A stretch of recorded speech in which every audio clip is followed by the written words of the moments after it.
한동훈 법무부 장관이 대검찰청에 마약 수사를 전담하는 가칭 마약 강력부를 조속히 만들겠다고 밝혔습니다. 오늘은 전국이 대체로 맑은 가운데 전국적으로 짙은 황사의 영향을 받겠습니다. 국립환경과학원은 어제 중국 내몽골 고원과 고비 사막에서 발원한 황사가 우리나라로 유입되면서 전국의 미세먼지 농도가 매우 나쁨 수준까지 올라가겠다고 예보했습니다. 건조특보가 내려진 동해안 지역은 건조한 날씨가 이어지겠고 당분간 바람도 강하게 불 것으로 보여 산불과 화재에 각별한 주의가 필요합니다. KBS 제1라디오 5시 뉴스 아나운서 태희경입니다. KBS.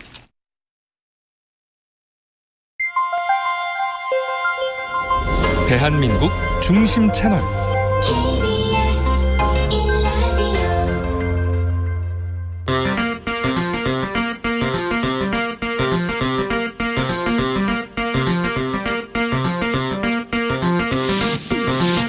주진우 라이브.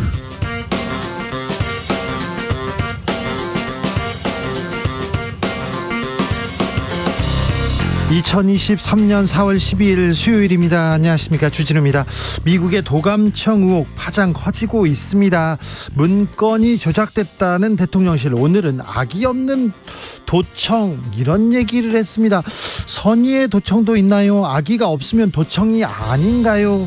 대통령실 다른 방은 괜찮은가요? 안전할까요? 미국만 도청을 했을까요?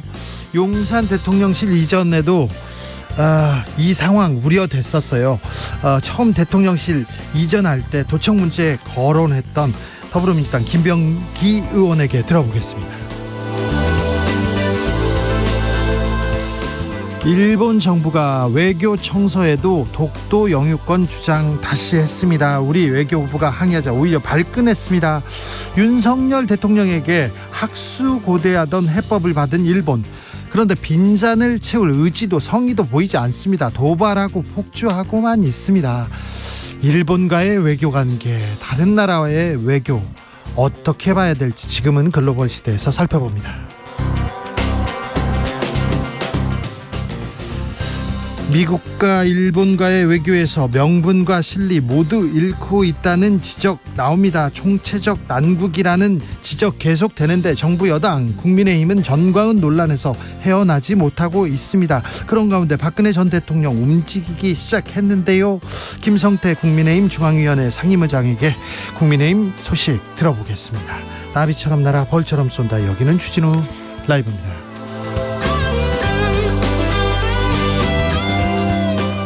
오늘도 자중자애, 겸손하고 진정성 있게 여러분과 함께 하겠습니다. 오늘 도서관의 날입니다. 도서관 자주 가셨습니까? 도서관 자주 가셨어요? 저는 잘 안 갔습니다. 가긴 했는데요. 도서관에 가자마자 가방을 던져놓고 친구들과 놀러 갔던 그런 기억만 있습니다. 제 친구 중에는요, 도서관에서 여자친구를 만났어요. 그래서 여자친구를 위해서 도서관 자리를 잡아주려고 열심히 갔거든요. 근데 그 여자친구는 고시를 패스하고요. 제 친구는 떨어졌는데요. 바로 채였던 그런 기억도 납니다. 그 얘기를 왜 했는지는 모르겠는데 도서관의 날이랍니다. 자, 특별히 좋아하는 도서관 있습니까? 애정하는 도서관 있습니까? 인생의 책 있습니까? 지금 읽고 있는 책은 무엇인지도 알려주십시오.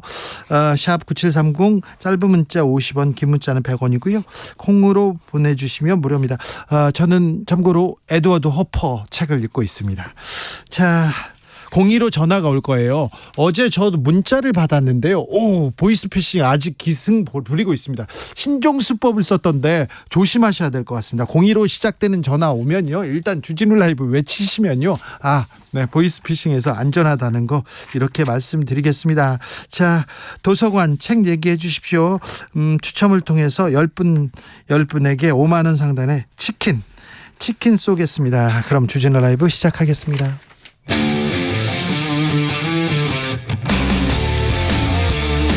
탐사보도 외길 인생 20년. 주 기자가 제일 싫어하는 것은?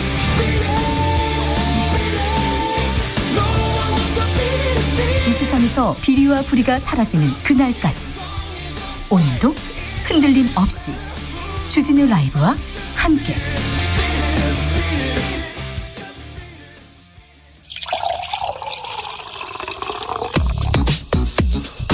진짜 중요한 뉴스만 쭉 뽑아냈습니다. 주스 정상근 기자 어서 오세요. 네, 안녕하십니까. 오늘은 미국에서 김태호 국가안보실 1차장 발언이 논란이 됐습니다. 네, 한미 정상회담 협의차 미국에 간 김태호 국가안보실 1차장이 현지에 도착해서 또 기자들과 만났는데요. 이 자리에서 미국 정보기관의 도감청 의혹에 대해 터무니없는 의혹이라며 유출된 문건이 조작됐다라는 어제의 입장을 유지했습니다. 아니 도청인데 도청 얘기를 묻는데 문건이 조작됐다 이렇게 다른 얘기를 하고 있습니다. 한 발 더 나갔어요. 네, 동맹국인 미국이 우리에게 어떤 악의를 가지고 도청을 했다는 정황은 발견되지 않고 있다라고 했고요. 네. 문건에 어디가 조작된 건지 추가 질문이 이어지자 구체적으로 묻지 말라라거나 같은 질문하면 떠나겠다라며 민감한 반응을 보였습니다. 아니 도청에 선의가 어디 있고 악의가 어디 있습니까? 도청 어떻게 된 건지 어떤 내용이 도청됐는지 여기에 대해서 물어보는 건데 문건이 조작됐다 그리고 악의가 없다 이런 문제는 잠시 후에 김병기 의원하고 얘기 나눠봅니다. 미국에서는 어떤 얘기 나옵니까? 네, 로이드 오스틴 미국 국방부 장관이 오늘 입장을 밝혔는데요. 이 문건 유출을 매우 심각하게 받아들인다라면서 이 동맹 및 파트너들과 긴밀한 협력을 지속하고 있다라고 밝혔습니다. 백악관에서도 얘기했습니다.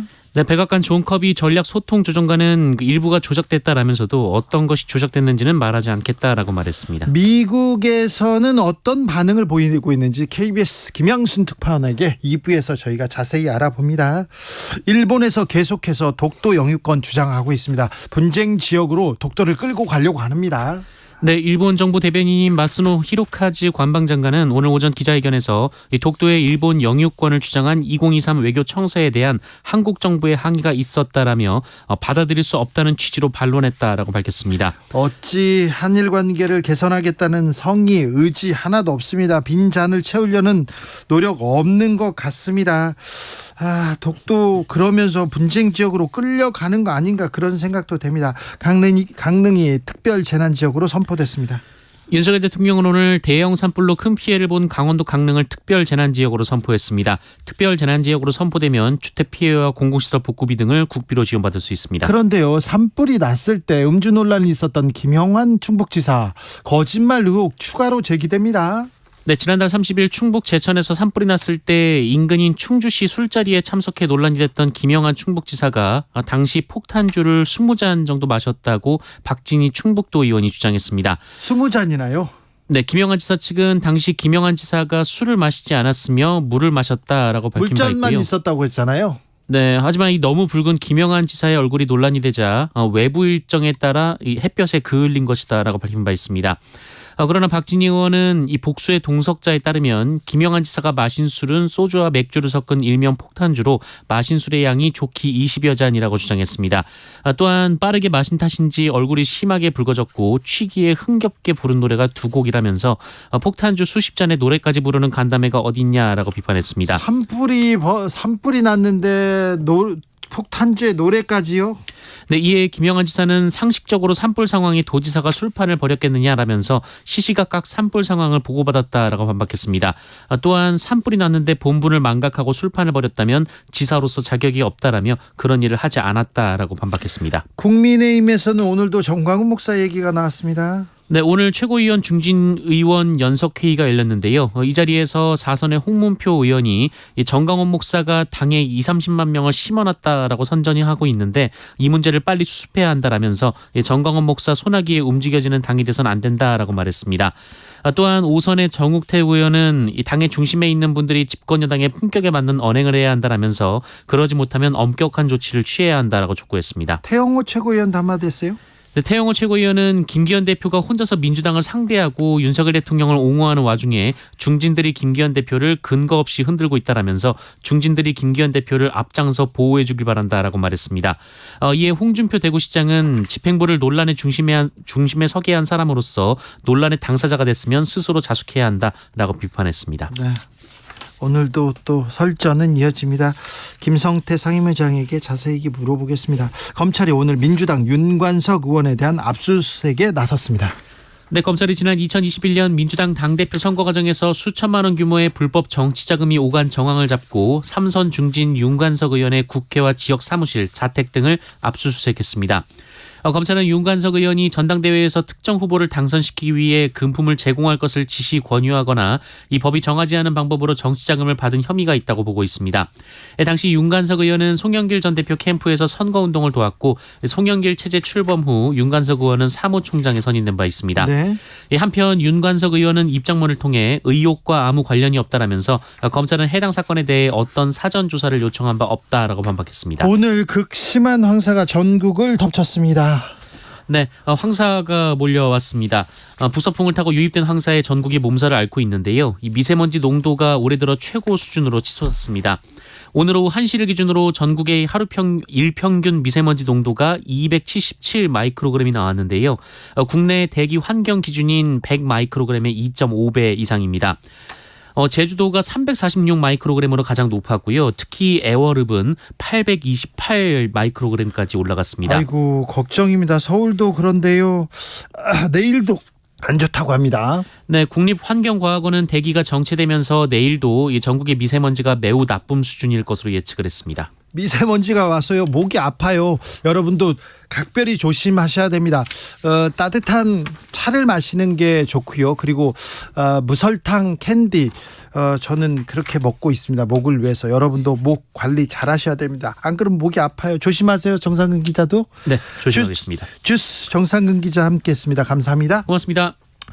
도서관 얘기 좀 해주세요. 책 얘기 좀 해주세요. 얘기했는데요. 9481님. 그래서 저는 국립 세종도서관 좋아합니다. 지금의 아내랑 독서 모임에서 만났어요. 도서관 책 빌리러 가자고 계속 약속 잡고 그러다가 마음을 얻었습니다. 그때 제가 들고 다녔던 책 코스모스입니다. 아내가 그 모습에 반했다면서 결혼 후 책을 잘 안 읽어서 아내가 계속 실망 중입니다.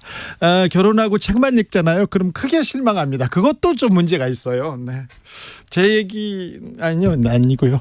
2952님 요즘 인간의 흑역사 읽고 있습니다. 학창시절에 인천 화도진 도서관에서 열심히 갔던 그런 기억이 있습니다. 그 시절 그리워요 얘기합니다. 7011님께서 저는요 어제부터 지리의 힘 읽고 있습니다. 요즘처럼 지정학적 중요한 시기에 딱 맞는 책인 것 같습니다. 2195님 전주 덕진공원에 있는 도서관 진짜 좋아요. 한옥 건축물로 새로 단장했습니다. 그래요? 예전에는 안 그랬는데 한옥으로 다시 지었다고요? 가보고 싶네요. 1052님 대학 시절에요 남산 도서관에 자주 갔습니다. 공부는 안 하고 데이트만 했어요. 가을에 은행나무가 대박입니다 얘기했는데 그랬으면 됐죠. 0550님께서 02로 전화하세요. 주진우 라이브 외치니까 보험회사라고 해서 끊었고요. 02로 전화와서 주진우 라이브 외쳤더니 복권회사라고 해서 실망했습니다. 그래도 02로 전화 오면 계속 주진우 라이브라고 외칠 겁니다. 주라 화이팅 얘기하는데 저도 경찰한테 연락이 왔는데 제가 주진우 라이브를 외쳤다가요 좀 혼났어요. 그냥 그렇다고요.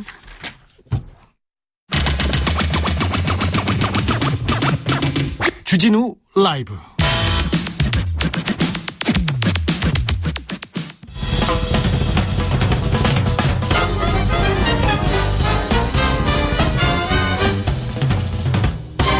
훅 인터뷰. 모두를 위한 모두를 향한 모두의 궁금증 훅 인터뷰. 미국 도감청 파장 의혹 커지고 있습니다. 대통령실에 대한 도감청 우려 사실 1년 전 용산 이전 당시부터 문제 제기됐습니다. 걱정하는 사람들이 많았습니다. 그 걱정한 분입니다. 이 문제 먼저 예견했던 분 국회 정보위원회 더불어민주당 김병기 의원에게 들어봅니다. 안녕하세요. 안녕하십니까. 네. 의원님이 지난해 5월이었습니까? 이종섭 국방부 장관 인사청문회 당시에 대통령실 보안 문제 이거 걱정이다 이렇게 지적하셨어요. 네. 성지순례라고 요새 사람들이 거기 찾아보고 있더라고요. 뭐라고 하셨어요? 당시에 사실 청문회 이전서부터 예. 사석에서도 이 도청 문제에 대해서 각별하게 대응을 해야 된다. 예. 이렇게 하면 이게 큰일이 난다. 일단 도청은 뚫리면 그 다음에는 방법이 없다. 네. 이렇게 얘기를 하면서 여기에 대해서 정말 철저하게 관리 감독할 것을 촉구했는데 결과적으로 보면은 그렇게 하지 못했던 것 같습니다. 그래요? 그러면 지금 대통령실에 있는 용산 좀 취약합니까? 철통 보완하고 있다. 우리는 뭐 문재인 청와대하고는 비교 안 되게 지금 잘 방어하고 있다. 이렇게 얘기하던데요. 그건 사실 좀 적나라하게 말씀드리면 네. 무지한데 교만하기까지 한 겁니다. 왜냐하면 이 도청에 관한 한 미일 중로가 대한민국보다 훨씬 더 이 앞선 기술을 갖고 있는 나라들입니다. 예. 근데 그런 나라들을 상대할 때는 일단 공간을 내주지 말아야 됩니다. 예. 청와대 같은 경우에는 사실 그 청와대의 공간도 클 뿐만 아니라 네. 그 이외에도 주변에 뭐가 없죠. 주변에 있을 수가 없거든요. 딱 한 군데 있는 게 미국 대사관입니다. 예. 예측되는 건물이기 때문에 방어막을 칠 수가 있거든요. 아, 그래요? 그런데 용산은 첫째로 미군 부대가 옆에 있습니다. 예. 근데 미군 부대를 방어막을 칠 수가 없습니다. 그러니까 공간을 내준 거죠. 예. 그게 이제 외부의 문제라고 한다면 지금 철통 보안 얘기를 할 때 뭐 위성 이런 외부에 의한 뭐 첨단 기술을 얘기하는데요. 그게 문제가 저는 아니라고 생각합니다. 그럼 뭐가 문제입니까? 이 당시에 보면 인원에 대한 그 통제가 안 돼 있었고 예. 그 용산 그 공사를 할 때 자재에 대한 그 통제가 전혀 안 돼 있었습니다. 아, 그러네요. 그렇다고 그 자재에다가 도청 장치를 심는 것은 상대적으로 굉장히 용이하거든요. 아, 그래요? 돈도 안 들고 예. 그리고 그걸 심는 게 성공만 했다면 그거는 만약 예를 들면 이 책상이나 벽이나 이런 데 심는 게 성공만 했다면 발견하기도 어려울 뿐만 아니라 네. 이게 반영구적이 됩니다. 아, 네. 그리고 실시간으로 정보를 송출받을 수 있는 게 되거든요. 미국하고 러시아하고 정보 전쟁을 하다가 이 도청이 뚫리니까 건물을 다 부시고 자재를 인부를 다 본국에서 데려와서 가져와서 이렇게 다시 지었다 이런 것도 많잖아요. 그렇습니다. 2005년에 그 미국이 러시아에 있는 러시아 대사관을 완공할 때 예. 그런 방법을 했습니다. 건물을 다 거의 졌죠. 졌었는데 다 부시고 다시 와서 졌거든요. 아, 그 안에 자재에 뭘 심어서. 그렇습니다. 근데 그 문제는 그 자재에서 심는 걸 갖다 미국이 발견을 했는지 네. 발견이 되었는지를 사실 모릅니다. 그래요? 그만큼 대도청이 힘든 거거든요. 예.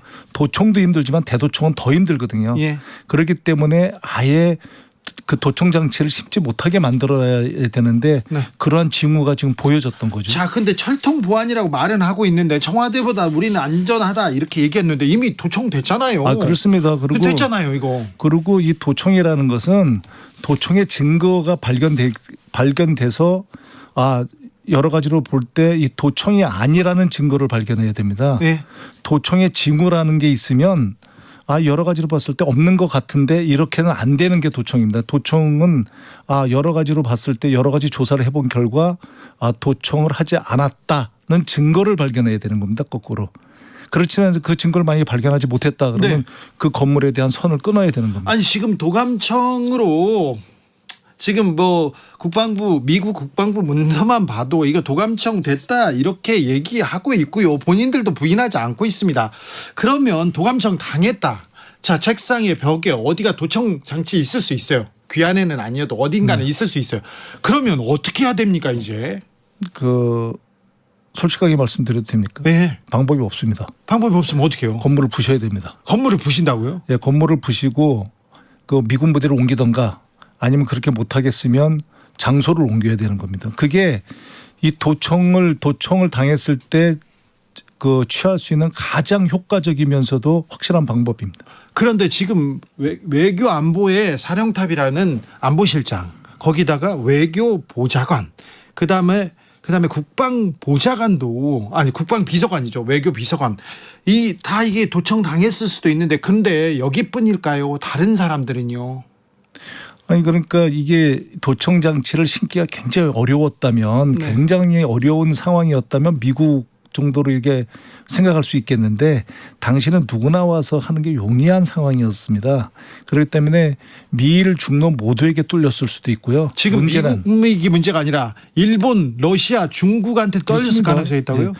가장 큰 문제가 지금 이번 도청 사건의 가장 큰 문제가 도대체 어떤 나라에 어느 정도로 어떤 규모로 도청을 당했는지 모른다는 데 있습니다. 그렇죠. 이게 모른다는 데 있기 때문에 이걸 근본적으로 해결하기 위해서는 아주 전통적인 방법을 쓰는 것 이외에는 사실 방법이 없다고. 전통적인 방법이라면 제가 조금 전에 건물을 말씀드렸지만 부시거나 그걸 아니면 다른 데로 이사 가거나. 옮기거나. 네. 네. 아 참. 자, 대통령실에서는요 도청에 대해서는 정확하게 얘기하지는 않고요. 문건 위조됐다, 상당수가 위조됐다 이렇게 얘기했습니다. 이걸 어떻게 받아들여야 됩니까? 그 두 가지로 말씀드릴 수 있는데요. 첫째로 미국이 어느 정도 인정을 하고 있는데요. 그 우리나라가 인정하는 문서에 대해서 위조됐다고 그러는 것이 참 슬프기도 하고요. 네, 미국에서는 인정하고 네. 있어요. 또 하나는 어떤 정보도 흘릴 때 그러니까 제공이나 이런 데 밖으로 흘릴 때는요 그대로 두질 않습니다. 네. 예를 들면 언론을 얘기를 들면 네. 들겠습니다. 기자들이 어떤 보도를 했을 때 가장 보호해야 되는 게 무엇입니까? 출처입니다. 예. 이거는 더 하거든요. 네. 이 출처가 만약에 노출되면 때로는 이게 뭐 그 자산이 전부 다 무용화되거나 아니면 그렇죠. 휴민티였을 경우에는 그 사람의 목숨도 담보할 수 있거든요. 네네.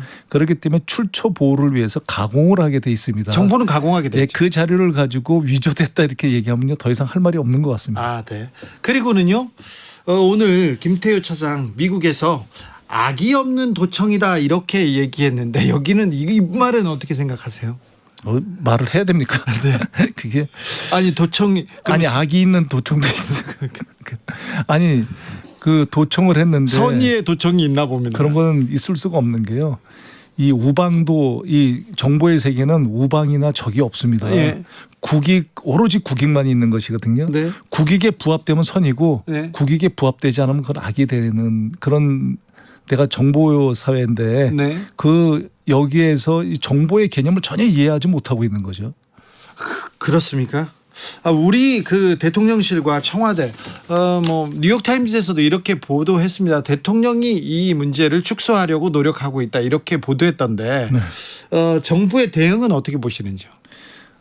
정부 여러 가지로 봤을 때 지금 대통령께서 방민을 할 것 같습니다. 네, 정상회담. 그렇다면 이 건을 이렇게 축소하려고 할 것이 아니라 강하게 어필을 해서 네. 언론에서 일단 대외적으로 강하게 어필을 해서 이걸 협상의 카드로 쓰셔야죠. 그렇죠. 네. 그렇죠. 그리고 두 정상이 만났을 때 어떻게 대화를 하던 이거 지금 가서 저희가 해결해야 될 문제들이 굉장히 많지 않습니까? 네. 그 문제에 조금이라도 도움이 되도록 이 문제를 강하게 물고 늘어져야죠.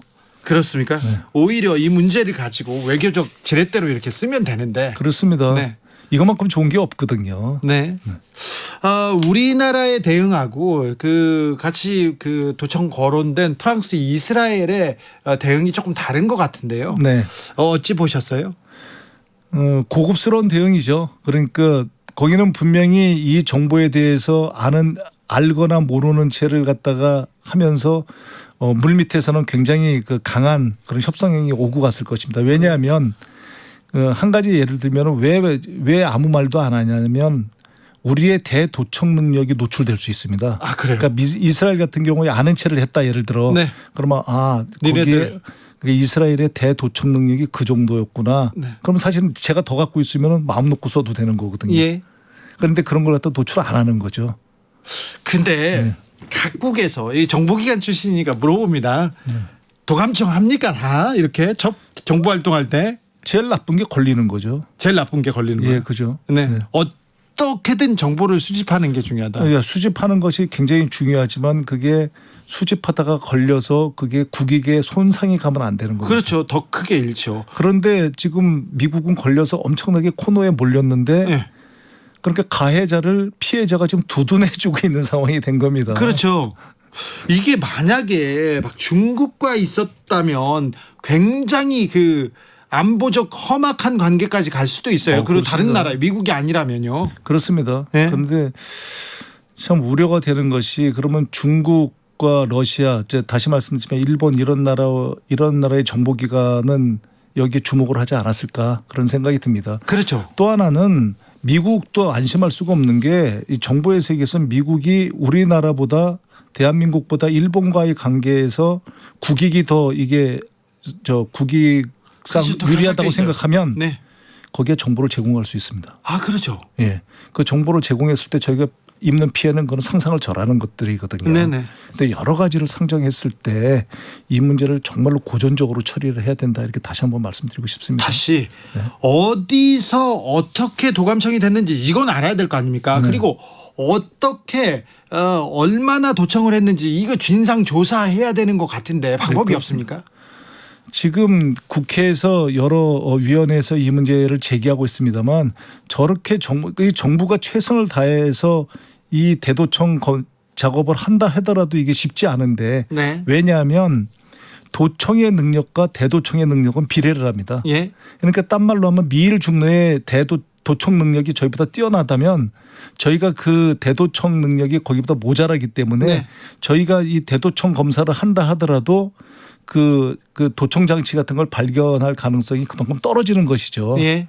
그래서 우리가 못 찾았다고 해서 없는 게 아닙니다. 그렇죠. 그런데 지금 여러 가지 나온 자료의 징후를 보면 이게 그 시긴트 첩보라는 건 틀림없어 보이는데 그 정보. 네. 그러니까 신호 정보입니다. 신호를 정보해. 예. 저기 도감청이다 네, 이거죠. 시그널 인텔리전스인 것은 틀림이 없어 보이는데 네. 그렇다 한다면 정말 보수적으로 판단을 해야 됩니다. 네. 그러니까 99%가 아니라 하더라도 1%의 가능성이 있다 한다면 이건 100%로 보고 판단을 해야 된다는 뜻입니다. 아무리 미국이라고 동맹이라고 하지만 친구라지만 우리 안방을 안보의 안방을 그냥 도감청 했어요. 들여다 본 거 아닙니까? 아니 친한 친구라고 해서 집에다가 몰래 카메라 달면 아무 말도 안 합니까? 그렇죠. 화나요. 그리고 근데 여기에 대해서 아무 말도 안 하는 걸 보니까 더 좀 자존심 상해요. 그렇습니다. 진상조사 마무리해야 될 텐데 진상조사는 하긴 해야 될 텐데요. 진상조사를 저희가 촉구를 그나마 해야 야당 쪽에서 강하게 해야 여당과 정부에서 미국에 그래도 가서 할 말이 있지 않을까 조금이라도 네. 그 판을 갖다 깔아주는 것이 결코 이게 정쟁을 하자는 것이 아닙니다. 그런데 민주당에서는 야당에서는 뭐 수만 나오면 반대만 한다 발목만 잡는다 이런 얘기를 해요. 그러니까 좌시하지 않겠다고. 오히려 여당에서 지금 정쟁으로 끌고 가고 있는 거라니까요. 저희는 정쟁할 마음이 전혀 없습니다. 이건 국익에 가는 거고 정말 국격에 가는 것이기 때문에 네. 정쟁의 문제가 아니라고 생각을 합니다. 알겠습니다. 한미 정상회담이 곧 있습니다. 네. 정상회담 코앞에다 두고 이런 도감청 사건이 땅 떠졌습니다. 대형 이슈고 악재이기도 한데 자 어떤 영향을 미칠까요? 우리 정부는 어떻게 이용해야 될까요? 조금 전에 말씀드렸습니다만 저희가 어떻게 활용하냐에 따라서 대형 호재가 될 수도 있죠. 네. 지금 미국 정부를 우리가 이런 문제를 빼고서 달리 압박할 수 있는 수단이 있나요? 미국에 가서 별로. 수단이 거의 없었던 와중에 이 문제가 터진 겁니다. 그러면 이 문제를 갖다 지렛대 삼아서 적어도 저희가 얘기는 할 수 있는 거거든요. 얘기해야죠. 앞으로 압박이 됐던 이게 협상이 됐던 저희가 적어도 얘기를 하면서 재발 방지 대책을 받아내면서 얘기를 풀어나갈 수 있는 거거든요. 네. 그런데 이 문제에 대해서 아무 문제 없다고 우리가 왜 먼저 그 선을 긋는지 도저히 알 수가 없습니다. 네. 미국의 정보기관의 실력에 대해서는 잘 알고는 있는데요. 일본도 그렇게 만만치 않습니까? 일본, 중국, 러시아 다 만만치 않습니다. 그래요? 러시아 얘기를 간단하게 하면 일단 이번 정보를 미국이 취득한 정보를 인터셉트한 것이 러시아인 것 같다는 그런 보도가 나올 정도 네. 있지 않습니까? 예. 발달한 도청에 발달한 미국에 참다 못해서 하다 못해서 건물을 모두 부셔버리고 다시 질 정도로 러시아는 뛰어나고요. 네. 중국도 그에 필적할 것입니다. 그리고 일본에 대해서 얕보고 있는데 절대 그렇지 않습니다. 두 가지 예만 들면 83년에 그 칼 007기가 격추됐을 네네. 때 그 교신 내용이 나중에 이제 밝혀졌는데 일본에서 제일 먼저 그렇습니다. 일본이 그걸 거의 실시간으로 도청한 게 그 정설입니다. 네. 그리고 그 미그 25기가 소련에서 일본으로 망명했을 때 그 망명의 궤적을 갖다가 정확하게 그 도청에 성공한 나라가 일본이거든요. 네. 그게 76년, 83년입니다. 네. 지금 2023년입니다. 얼마만큼 그 도청 실력이 발전했는지는 그거는 그걸로 대신하겠습니다. 많은 일본 사람들이 한국에 와 있는데 많은 사람들이 정보 활동을 하는 것 같아요. 대사관 사람들도 만나자고 하고 막 그러는데 저는 안 만났습니다. 하지만 하는 것 같은데 일본도 한국에서 첩보전에 나서 있군요. 그러면 일본이 가장 2차 대전 때 나가노 학교라고 있었는데 그때부터 발전시킨 저희가 배울 때 나가노 학교 출신들이 50년이 지났는데도 무전을 보내온다고 할 만큼 그렇게 잘 부식하는 걸로 유명하거든요. 네. 그렇기 때문에 일본을 절대로 얕보면 안 됩니다. 자, 우리 국정원의 대응 태세는 어떻습니까? 사실 이 문제는 지금 국정원이 한계가 있는 게 대통령실은 이게 경호처에서 대도청을 담당하게 돼 있습니다. 예. 그래서 국정원의 협조를 구하지 않으면 국정원이 나설 수가 없는데 네. 그렇기 때문에 저 경호처에서 국정원과 이 협조 공조를 해서 이 문제를 갖다 최대한 빨리 그리고 이게 신속하게 그러면서 정확하게 처리를 했으면 좋겠습니다. 윤석열 정부 들어서 국정원이 움직인다는데 그 문제에 대해서는 다음번에 좀 듣겠습니다. 네. 김병기 더불어민주당 의원이었습니다. 말씀 잘 들었습니다. 감사합니다. 고맙습니다. 네. 교통정보센터 알아보고 가겠습니다. 김한나 씨. 네, 시각 교통정보입니다. 도로 위로 교통량 늘면서 곳곳으로 돌발 상황들이 잇따르고 있는데요. 지금 서울 시내 내부순환로 성수분기점 방면으로는 홍지문 터널 입구를 지난 지점 3차로에서 고장난 차량을 처리하고 있습니다. 이 때문에 성산램프부터 밀리고 있고요. 올림픽대로 공항 쪽으로는 잠실대교에서 노량진 수산시장까지 쭉 밀리고 있습니다. 그 가운데 동작대교 남단 부근 3차로를 막고 고장난 차량 처리하고 있어서 부근으로 혼잡합니다. 또 강변북로 일산 방면으로는 성수대교에서 가양대교까지 정체고요. 여기 가양대교를 가기 전 1차로에서도 추돌 사고가 나서 주의하셔야겠습니다. 고속도로에서는 경부고속도로 서울 방면 한남나들목에서 사고가 났고요. 이전에 남사에서 오산 부근까지 또 죽전에서 판교 분기점 다시 양재에서 반포까지 7km 정체입니다. 영동고속도로 인천 쪽으로는 동수원에서 반월터널까지 17km 극심한 정체고요. 이후로 월곶분기점 부근 3차로에서 난 사고 때문에 군자분기점부터 월곶분기점까지 6km 여파받고 있습니다. 목적지까지 안전운전하시기 바랍니다. KBS 교통정보센터에서 김한나였습니다.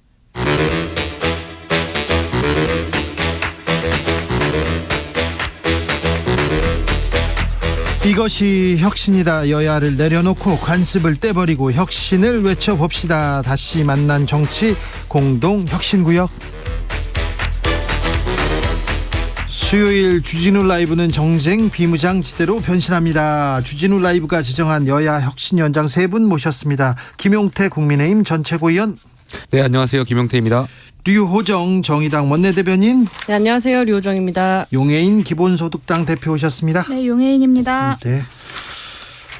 미국 CIA가 우리 대통령실을 안보실장을 우리 안방을 도청하고 있었어요. 어떻게 보셨어요, 김용태 최고?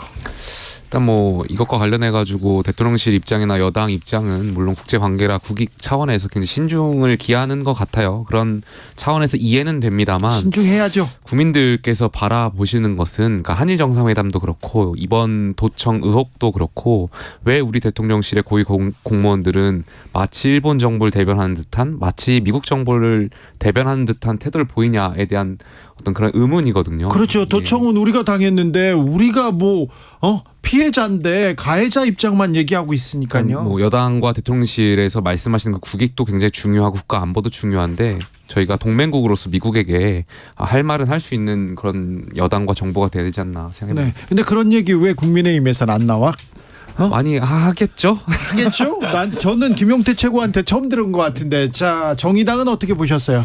이 벌써 조금 이상한 해명을 하잖아요. 마치 날리면 시기 때처럼 오해를 살 법한 조금 왜곡된 해명들을 막 하시는데 이 와중에 또 반미, 친미, 반일, 반중 이런 진영 논리로 뭉개보려는 분도 있고 저는 이게 굉장히 잘못된 태도라고 생각하고요.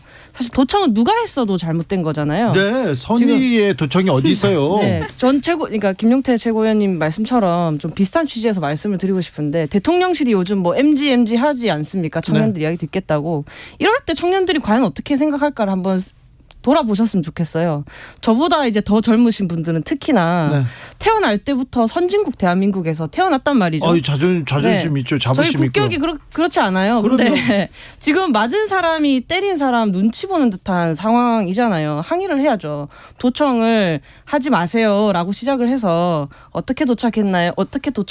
그렇죠. 얼마나 도청했나? 무엇을 도청했냐 묻고 항의를 할 건 해야 하는 거고요. 근데 왜 잘못은 저쪽이 했는데 우리가 눈치 보고 있는 듯한 이런 상황 연출. 그리고 이렇게 문제 제기를 하는 사람들도 그렇다고 한미 동맹을 뽀개는 상황으로 가라는 말이 아니잖아요. 알겠어요. 할 말은 해야 한다라는 것이죠. 화났나 봐요. 화가 났습니다. 네, 보수는 이렇게 할게요. 뽀개는 아, 그 네. 단어 죄송합니다. 자, 네. 영희인 의원. 네, 저는 제가 이상한가라는 생각을 이 사태를 보면서 좀 했어요. 그러니까 4월 제가 너무 정신이 없는 해명들이 많이 나와서 어제 오늘 대통령실의 입장들을 좀 정리를 해봤는데요. 네. 4월 10일에 미국과 같이 공조하면서 이야기하고 협의하겠다라고 얘기했어요. 협의하겠다. 도청한 국가랑 공조를 하겠다? 물음표가 하나 딱 찍혔거든요. 그리고 4월 11일에는 거짓 의혹임을 명백하게 밝힌다. 거짓이라고 했죠. 그런데 하지만 미국에서는 이 도청에 대해서 부인하지는 않고 있거든요. 그리고 청사 내부의 도감청은 불가능하다라고 했는데 미국은 해냈어요. 그리고 오늘 그 4월 11일에 김태효 1차장이 어떤 악의를 가지고 했다는 정황은 없다라고 이야기를 했어요. 그럼 선의로는 도청을 해도 되는 건가요? 저는 이것들을 보면서 내가 이상하게 생각하는 건가 아니면 정말 이 사람들이 이상한 건가 이제 스스로를 의심하는 지경에 이르게 되는 거예요. 그래서 대통령실이 사실은 이 사안을 가지고 전 국민 대상으로 가스라이팅을 하고 있다라고 비판할 수밖에 없고 정확하게 미국에 대해서 진상규명을 요구하고 국내 안보시설에 대한 점검을 강화하겠다라고 국민들을 안심시키는 행보를 밟았으면 되었을 문제 이 정도로 커지지 않았을 문제라고 생각합니다. 그리고 정치적으로 보더라도 정상회담 앞두고 이 도청 사태에 대해서 강력하게 문제 제기를 했어야 지금 한미 관계에서 굉장히 중요하게 산적해 있는 여러 가지 이슈들에 대해서 주도권을 쥐고 협상을 해나갈 수 있지 않겠습니까? 근데 그런 어떤 실용적인 판단도 못하고 있는 상태에 대통령실이 처해 있는 것 같고요. 어떤 낡은 이데올로기에 사로잡힌 집단의 광기를 보고 있는 것 같습니다. 그러니까 대통령께서 말씀하신 내용들 일련의 과정들을 보면 한일 정상회담에서도 그렇게 말씀하셨지만 우리가 선한 의도를 가지고 하면 상대국도 선한 결과를 가져올 것이라는 생각을 좀 갖고 계신 것 같아요. 근데 국제 정치는 그렇지 않다라는 것을 한 번 더 깨달으셨으면 좋겠고 이번 미국의 도청 의혹 도청을 했는지 아니면 전화가 새 나갔는지 아니면 휴민트를 통해 가지고 이게 이야기가 새어 나갔는지 좀 더 면밀하게 진상 조사를 해봐야겠습니다만 어쨌든 세계 각국은 물론 동맹국도 자국의 이익을 위해서 활동한다라는 점을 정부가 당연히 깨달아야 될 거라고 생각되고요. 용해인 의원 지적하신 대로 이번 기회를 삼아서 저희가 정말 우리 안보 국민들께서 느끼고 계시는 안보 불안이라든지 이러한 것들을 다시 한번 점검할 수 있는 네. 저는 계기로 삼아야 된다고 생각합니다. 국익, 자국의 이익 이런 게 가장 중요한데 우리 정치권에서 대통령실이나 정부 여당에서는 국익을 위해서 이렇게 하고 계신가 또 일부 언론에서는 국익을 위해서 우리나라를 위해서 지금 기사를 쓰셨나 미국을 위해서 쓰셨나 막 이거 좀 헷갈린다 이런 분도 많습니다. 국민의힘에서는 계속해서 이런 얘기는 별로 안 하고요. 전광훈 얘기만 합니다. 전광훈 얘기하다가 전광훈 목사하고 단절 얘기하다가 갑자기 김재원 최고는 이번에 이제 징계하자 여기까지 나왔는데 이거 뭡니까? 약간 마침 기사를 보니까 저도 기사를 통해서 접했는데 이제 윤리위원장이 공석이다가 최근에 네. 이제 윤리위원장이 임명되면서 임명됐어요? 김재원 최고의 과거 발언 이제 징계할 것이냐 말 것이냐가 지금 화두로 떠오른 것 같아요. 근데 제 생각에는 김재원 최고를 징계하지 못할 것 같습니다. 왜냐하면 못해요? 김재원 최고위원을 징계를 하게 된다면 당연히 여기에 대해서 연결되어서 생각될 분들이 이제 태영 의원이라든지 아니면 조수진 최고 지난번 발언하신 거에 대해서도 그럼 여기에 대해서 똑같은 잣대를 들이대가지고 징계를 해야 되지 않냐라는 비판들이 있을 수 있고 그래야죠. 그렇게 된다면 저희가 최고위원 리스크에 또 직면하게 되는 거잖아요. 태영 의원도. 최고위원들이 계속해서 이렇게 붕괴가 되기 시작하면은 또 다시 저희가 총선을 앞두고 상상하기 싫지만 정말 비대위로 또 갈 수 있다라는 그런 이야기들이 나오기 때문에 이게 그냥 단순하게 약간 칼을 뽑는다고 해서 김재원 최고를 징계할 수는 없을 거라고 생각합니다. 저는 그리고 한 가지 좀 여당에 당부드리고 싶은 말씀은 정광훈 목사가 지금 기자회견을 하면서 막 떠들고 계시잖아요. 근데 여기에 대해서 저희가 선을 애매하게 그을 것이 아니라 뭐 당원도 아닌 사람이 떠드는 거에 대해서 우리가 뭘 대꾸하냐 이렇게 애매하게 말할 것이 아니라 명확한 시그널, 명확한 메시지를 던져줘야 된다고 생각하거든요. 김문수 위원장이 명확한 시그널을 했어요. 어떻게 하셨습니까? 그러시면 안 된다고 전 목사님이 훌륭한 일을 했다고 얘기하셨어요. 여기다 대고 자꾸 당내에 정광훈 목사를 당내에 어떤 연결시키는 것을 자중해야 된다라고 하면서 좀 빈틈을 보인 거에 대해서 오히려 당내에 대한 비판을 거기에 대한 비판을 하는 분을 오히려 이렇게 목소리를 내는 거는 그런 것은 좀 지양돼야 되지 않나. 오히려 정광훈 목사를 향해서 명확하게 메시지를 내셔야 된다고 생각합니다. 국민의힘 상황 어떻게 보고 계십니까, 류호정? 저는 우선 저도 사실 오늘 아침 방송에서도 이 얘기가 좀 나왔었는데요. S본부에서는 부탁을 드리고 왔어요. 공중파에서 정광훈 목사 이야기를 안 했으면 좋겠다. 사실 목사 이게 자격정지 당하신 걸로 아는데 아니요, 전시라고 자격정지 아니에요? 당하시진 않았고요. 그러게. 지금 검토 중인 거, 검토 심의 중인 중이에요? 것 같은데 그런데 네. 아니 지금 국민의힘 정치인들이 얘기를 하고 있고요. 그리고 또 영향력이 막강하고 또 뒤에서 이렇게 움직이고 계세요. 그러니까 그래서 김기현 대표도 제대로 대처하지 못하고 있는 것 같고 네. 혹시 찔리는 게 있는가도 싶고 지금 그리고 이제 뭐 내부 단속에 관해서 말씀하셨는데 이게 그 내부 단속이라는 것이 근래 이 사고 치신 그 뭐 김재현, 태영호, 조수진 같은 최고위원들을 향한 것인지 아니면 오히려 이렇게 당에 쓴소리 하는 것처럼 보이는 제가 봤을 때는 맞는 말씀하시는 이 김용태 전 최고분 같은 분들 아니면 뭐 유승민, 홍준표, 이준석 뭐 이런 분들한테 하는 말은 아닌지 네, 의심스럽습니다. 아마 그 김기현 대표도 위기감은 느끼고 있으실 것 같고 근데 다만 김기현 지도부라는 게 존재하지 않는 것 같아요. 출범 한 달 됐는데. 윤석열 지도부인 것 같습니다. 네. 용해인. 네, 류호정 말씀하신 대로 사실 김기현 대표의 리더십의 위기가 아니라 윤석열 리더십의 위기다라고 볼 수밖에 없고요. 그리고 네. 사실 극우 세력과의 단절을 이야기하는데 이거는 매번 보수 정권에서 반복돼 왔던 일이에요. 핵심은 국정 운영에 대한 어떤 비전과 능력도 보여주지 못하고 있다는 게 저는 핵심이라고 생각합니다. 여당이 여당으로서 해야 할 일을 잘하고 민생 문제 잘 처리하고 먹고 사는 문제 잘 해결하면 이런 극우 당원들이 일부 있다고 하더라도 국민들이 저런 극우파 당원들은 아주 일부의 사람들이구나. 정부 여당에게 국민의힘에게 믿고 국정 운영을 맡길 수 있겠구나라고 생각하실 거예요. 알아서 어느 정도 신뢰가 되고 자정작용들이 펼쳐질 거라는 말이죠. 그런데 사실 지난 몇 달 동안 김기현 지도부에 대해서 기억나는 건 그저 이제 부족하면 그 밥 한 공기 더 먹기 운동 그리고 뭐 정광훈과 함께를 둘러싼 여러 가지 논란 그리고 이제 그 친윤 지도부와 기분 좋게 술 한잔 하시면서 술이 부족하면 더 갖고 와야지라고 말했던 이런 것 말곤 기억에 나지 않는다. 저는 이게 사실 이 정광훈 목사를 둘러싼 여러 가지 극우화, 보수화, 우경화 논란의 핵심이라고 생각합니다. 그래서 이 무능을 국민의힘의 무능을 당내 분쟁으로 가리려고 드는 것이 아니라 좀 국정 운영을 공정과 상식에 맞게 법치에 따라서 하시면 저는 리더십도 잘 살아날 것이라고 보고 그게 아니면 당정 공멸로 향할 거라고 봅니다. 근데 제가 조금 전에 그 징계가 어려울 것 같다라고 말씀드렸잖아요. 근데 그럼에도 불구하고 김기현 대표께서는 강한 리더십을 좀 보여주셔야 된다고 당부드리고 싶었던 게 제가 말씀하신 그 최고위원분들하고 지난번에 지도부 생활 같이 한번 해봤잖아요. 그럼 그때도 이제 모 최고위원이 이제 방송 나가가지고 이제 아침에든 저녁에든 이제 방송에서 막 비공개 회의 내용을 막 말씀하시면서 당을 비판을 하세요. 그렇게 갔다가 방송 갔다가 다시 지도부에 비공개 회의 들어오면 최고위원들끼리 앉아가지고 그 최고위원을 방송 나갔던 최고위원을 향해가지고 제발 비공개 얘기 좀 하지 말라고 하고 몇몇 최고위원들 짜증내고 화를 낼 때도 있거든요. 면전에서 그렇게 하지 마시라고. 네. 그리고 알겠다고 말씀하셔놓고 다음날 또 나가가지고 또 방송하고 하시기 때문에 정치인들이 그래요. 다 자기 정치를 전제하기 때문에 아마 지금 뭐 자중하시겠다라고 여러 최고위원들 말씀하시지만 한두 달 정도 또 지나면 쉽지 않을 거래요. 또 하실 겁니다. 한기총에서 지난해 전광훈 목사 2단 판정을 하겠다 이렇게 했는데 보류됐습니다. 그리고 자격정지 3년 징계는 확정됐는데요. 한기총 회장을 전광훈 목사가 했어요. 그리고 여기는 또 이런 뭐라고 해야 되나요? 거기에서 징계를 하더라도 그 다른 교단에서 다른 교회에서는 상관이 없습니다. 제가 정광훈 목사를 오랫동안 이렇게 지켜봤는데 그분이 정치적으로 활동하시는 게 굉장히 오래됐고요.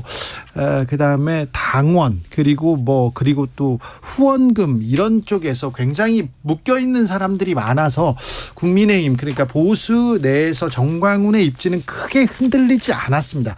감옥에 갔을 때도 그리고 다른 논란이 왔을 때도 제가 그 목사님한테 죄송합니다.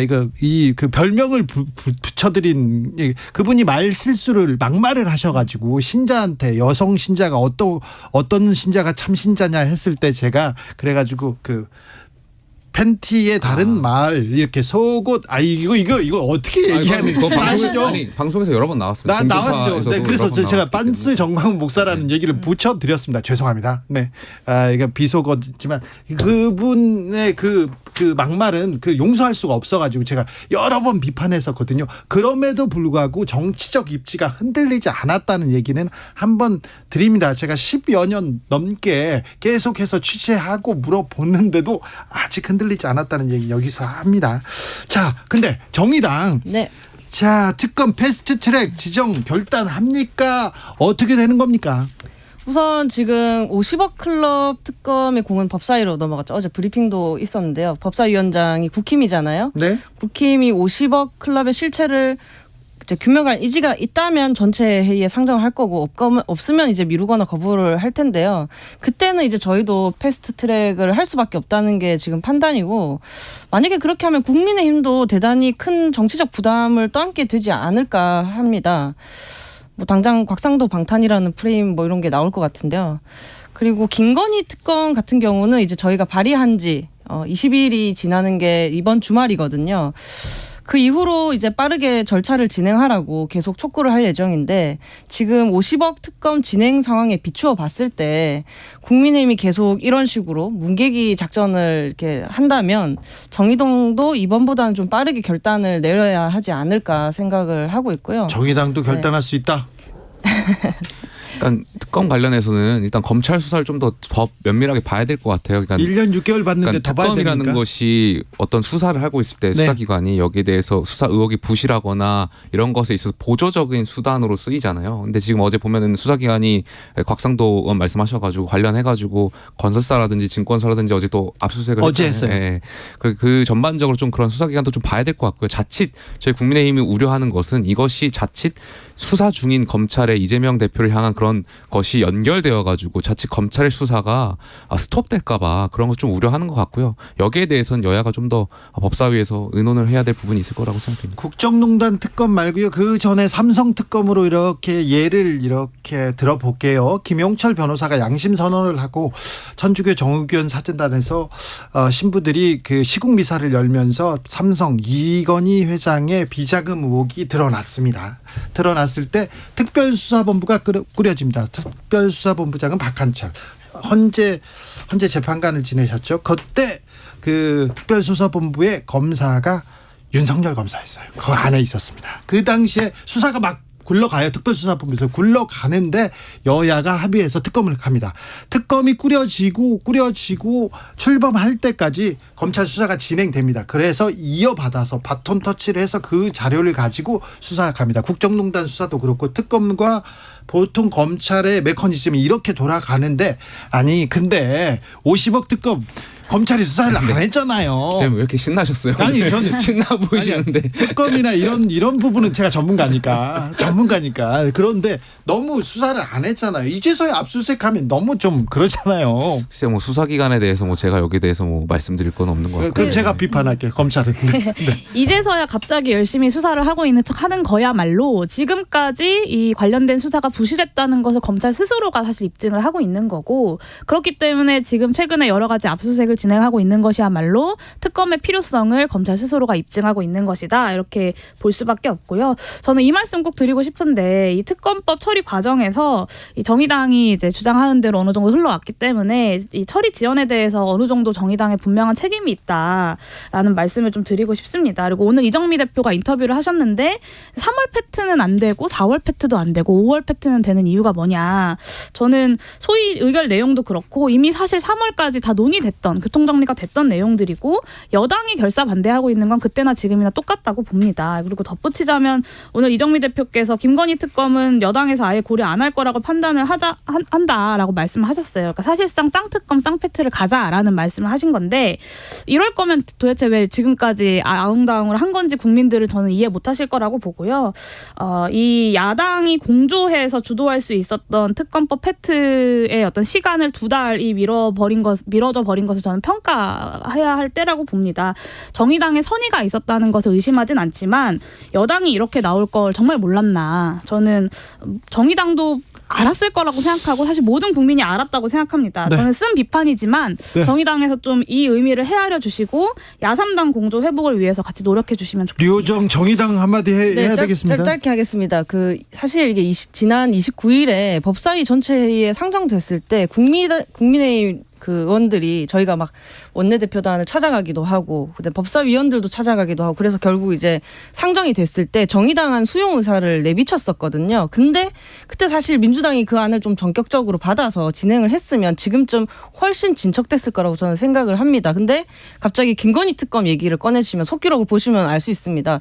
김건희 특검 얘기를 꺼내시면서 이제 또 파행이 됐죠. 국민들께서 이런 걸 잘 모르시는데 민주당이 두 특검 모두 빨리 진행하려는 그런 정당이 아닙니다. 무슨 말이냐면 둘 다 중요하다라고 하지만 둘이 함께 통과될 때만 중요하다인 것 같아요. 근데 제가 이제 지겹다고 한 게 이런 정략들인 거거든요. 국힘도 민주당도 50억 특검 할 때는 50억 특검만 이야기를 해야지. 그리고 이게 뭐 50억 특검의 목적이 뭐 정쟁이나 패스트트랙, 기승전 패스트트랙이 아니잖아요. 진실 규명하고 납득 가능한 결과를 내놓는 거지. 근데 이런 식으로 하면은 더 진척이 안 될 거다. 그래서 지지부진하지만 저희가 그래서 계속 여야 합의가 필요하다고 말씀을 드렸던 겁니다. 그러니까 말씀하신 대로 그러니까 원한 대로 저는 거기에 대해서 그 50억 특검에 대해서만 여야가 협의해야 되지 계속 민주당에서 추가적으로 수사 대상을 확대하려고 하고 뭐 이러한 것들을 보인다면 결국에 정쟁으로 휘말릴 수밖에 없으니까요. 야당도 여기에 대해서 원한 대로 좀 토론에 임해 주셨으면 좋겠습니다. 저는 협의 가능한 것만 먼저 논의해야 된다고 하는 입장에 동의할 수가 없고요. 김건희 특검도 검찰의 수사가 부실하기 때문에 반드시 필요한 사안입니다. 이에 대해서 어떤 협상의 가능성 등을 따져서 우리가 이것의 논의의 우선순위를 나눈다면 사실 이것뿐만 아니라 지금 국회에 산적해 있는 특히 야3당 공조로 통과시키겠다고 우리가 공히 이야기하고 있는 뭐 노랑봉투법이라거나 뭐 아니면 그 이태원 참사 특별법 같은 것들도 사실 다 마찬가지 논리에 걸릴 수밖에 없거든요. 그런데 그런 민생 법안들 왜 야3당 왜 이렇게 추진하지 않지요? 공조 왜 안 되죠? 이태원 참사 특별법 같은 경우는 이제 오늘 간담회를 가지고 공동으로 했는데요. 곧 이제 야3당 발의를 통해서 본격적으로 진행이 될 거고 그를 위한 이제 유가족분들과의 소통을 적극적으로 진행하고 있다는 점을 추가로 말씀드립니다. 여기에서 마치겠습니다. 김용태, 류호정, 용예인 세 분 감사합니다. 감사합니다. 네, 감사합니다. 네. 할 일이 더 많은 것 같아요. 젊은 사람들이 이렇게 열심히 하는데요.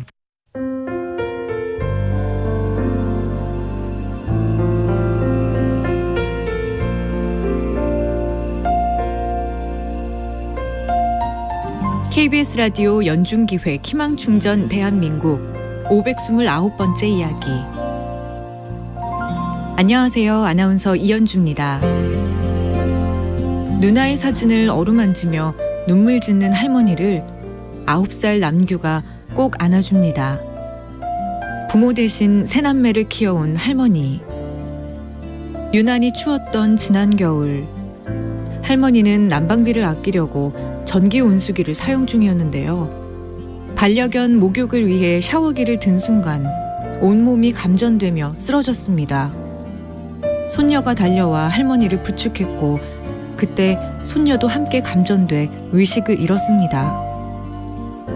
두 사람은 병원에 이송됐지만 11살 손녀는 끝내 깨어나지 못했습니다. 그날의 충격에서 아직도 벗어나지 못한 가족들. 할머니는 장기간의 입원 치료가 필요하지만 비싼 병원비와 남은 두 손주 걱정에 잠을 이룰 수가 없습니다. 남균의 가족이 슬픔을 딛고 일어설 수 있도록 여러분이 따뜻한 위로를 보내주세요. 여러분의 따뜻한 손길이 희망의 빛이 됩니다. ARS 060-700-1580 060-700-1580 한 통화 3,000원으로 희망을 선물해주세요. KBS 라디오 연중기획 희망충전 대한민국은 초록우산 어린이재단, 인탑스 주식회사 그리고 청취자 여러분과 함께합니다. ARS 060-700-1580 한 통화 3,000원입니다.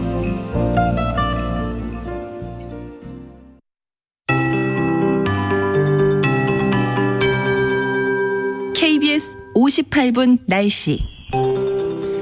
현재 미세먼지 농도 전관역으로 매우 나쁨 단계를 나타내고 있습니다. 서울의 농도가 평소보다 6배 이상 높은 304 마이크로그램을 비롯해서 미세먼지 경보가 발령 중인 곳이 많습니다. 되도록이면 외출 자제하시는 게 좋겠습니다. 그리고 대형 산불이 잇따라 발생한 강릉의 특별 재난 지역이 선포됐는데요. 현재 대부분의 강원도와 경상도 즉 동쪽 지역과 서울 등 중부 또 일부 호남 지역 대부분 건조특보가 발효 중입니다. 특히 내일 오후까지 강원 영동 지방에 바람이 매우 강하게 불겠습니다. 물론 그 밖의 지방으로도 바람이 강하게 부니까 산불 등 화재 예방에 신경 쓰셔야겠습니다. 황사 영향은 내일까지도 지속되겠습니다. 내일도 전권역 매우 나쁨 단계 예보돼 있고요. 오늘 전국이 맑겠고 내일은 맑은 뒤에 점차 흐려지겠습니다. 모레는 제주도와 전남 남서해안에서 비가 시작되겠습니다. 전국적으로 올 텐데요. 제주도에는 20에서 80mm 정도로 많이 오겠고 그 밖의 지역의 양은 5에서 10mm를 넘지 않겠습니다. 그리고 단시간 내리겠습니다. 내일 아침 기온 대부분 지역 아침 기온이 5도 미만으로 꽃샘추위가 이어지겠습니다. 서울 6도 등 영도에서 11도, 낮 기온은 서울 20도 등으로 예상됩니다. 지금 서울의 기온은 14.1도입니다. 강혜종입니다.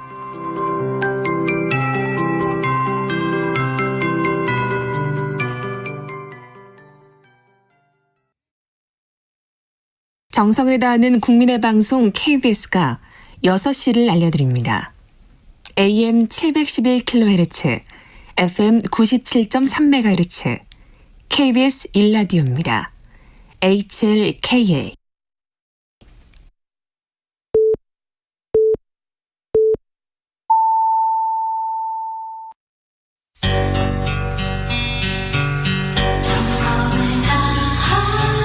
정성을 다하는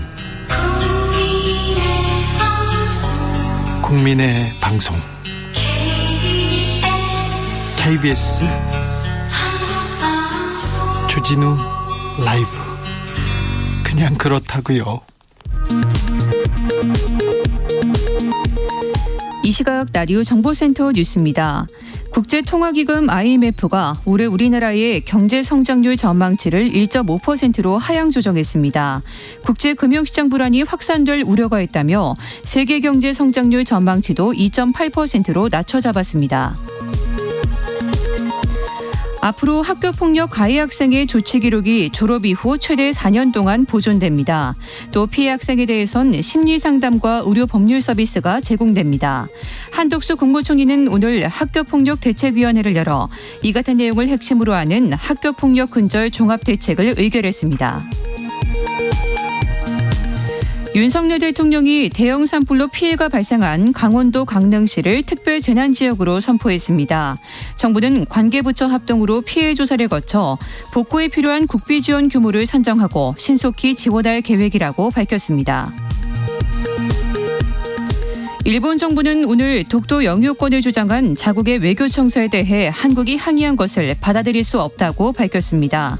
일본은 전날 발표한 외교청서에서 다케시마는 역사적 사실에 비춰봐도 국제법상으로도 명백한 일본 고유의 영토라고 주장했습니다.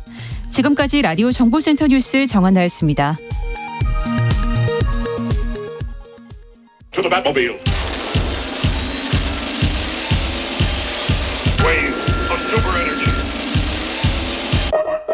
주 기자의 1분. 미국 CIA가 우리 대통령실 안보실장을 도청한 정황이 담긴 미국 국방부 기밀 문건 뉴욕타임즈에서 보도했습니다. 그러자 조선일보는 이렇게 보도합니다. 우방끼리 첩보전 공공연한 비밀이다. 미국 기밀문서 유출, 한국 이스라엘 도청 정황도, 이런 제목으로 보도합니다. 불법 도청 이런 거 문제 삼지 않습니다. 조선일보에서는 미국에 대한 비판은 금기인 것처럼 보일 때가 많았어요. 지금껏. 오늘은 조선일보 이렇게 보도합니다. 한국, 프랑스, 이스라엘 도청 문건은 위조. 문건은 위조 얘기합니다. 도청이 아니라 위조만 문제 삼는데 조금 황당합니다. 그런데요, 문화면 보니까 더 당황스럽더라고요. 한동훈 장관의 양북 소매 단추에 대한 기사를 썼습니다. 길게도 썼습니다. 제가 좀 읽어볼게요. 한 장관이 소매단추 4개 중에 2-3개만 채운 모습으로 자주 포착되는 건 단추가 떨어져서가 아니다. 단추를 풀 수 있다는 것을 보여주는 연출이자 이탈리아 멋쟁이들이 스프레차투라라고 부르는 의도된 느슨함으로 봐야 한다.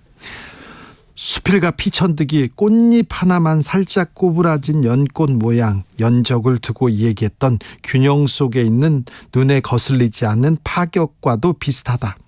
하나의 단추를 풀려면 작은 차이에 민감해야 된다. 아니 무슨 단추 가지고 피천득 선생님까지 모셔왔어요. 이제는 희귀해진 프렌치 커프스 셔츠도 자주 입는다. 이런 옷을 입은 사람은 적어도 편한 길만 찾는 성격은 아닐 것이다. 아니 셔츠 가지고 뭐 성격까지 나왔습니다. 자, 한 사람의 옷차림은 캐주얼 시대에 제대로 갖춘 수트의 차별성을 보여주는 좋은 애다. 양복이라고 다 같은 양복이 아니라는 것을 보여준다. 미국 만세, 한동훈 만세 외치느라고 참 고생 많으십니다, 기자님들. 주기자의 1분이었습니다.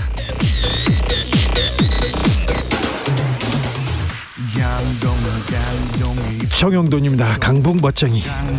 강서의 귀요미고 강남은 강남에서 스타일이고 강북은 강북의 멋쟁이지. 막 자고 일어나도 연예인 같고 막 찍어도 사진은 파보집 같고 막 걸어도 화려한 모델이 되는 쓸데없이 고퀄리티 강북 멋쟁이. 넘기고 기세우고 소매를 걷고 별거 없이도 빛이 난다. 조명 없이 본다고 넘어가냐. 존심이 있지. 귀찮다 떨어져라. 니네는 존심도 없냐. 라라라 라라라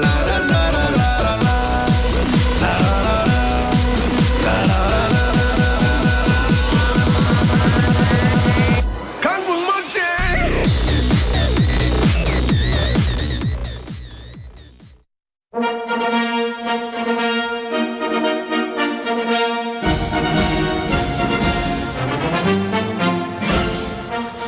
꽉 막힌 우리 정치의 맥과 혀를 시원하게 뚫어드립니다. 매주 수요일 정치 일타 강사 김성태가 풀어줍니다.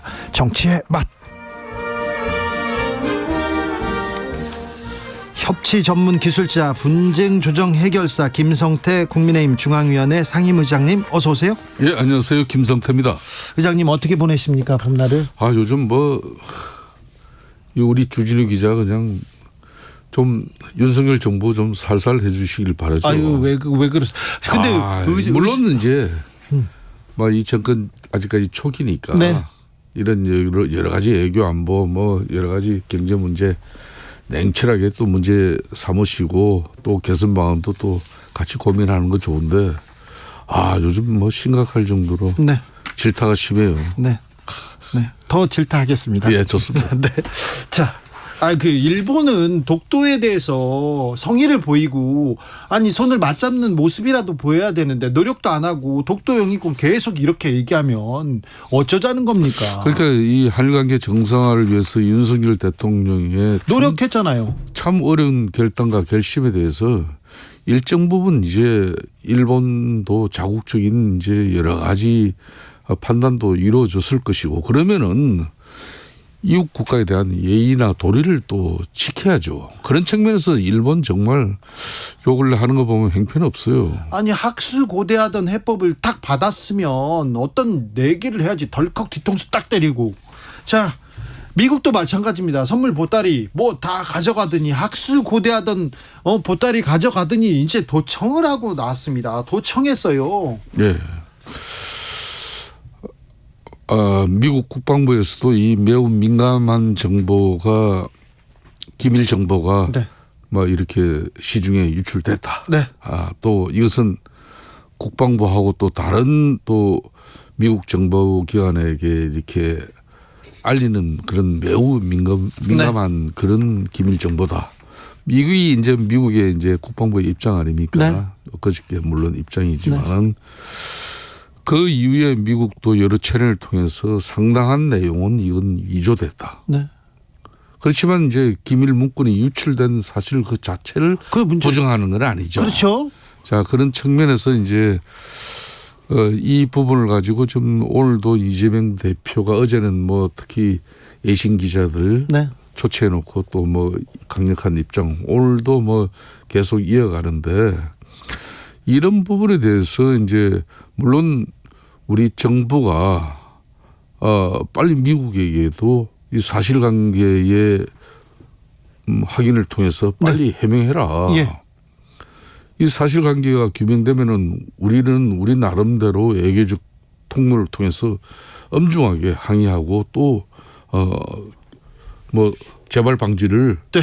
요구하겠다. 사실관계 확인 그리고 엄중하게 사과나 항의 경고 그다음에 재발 방지 대책 이 얘기가 나와야죠.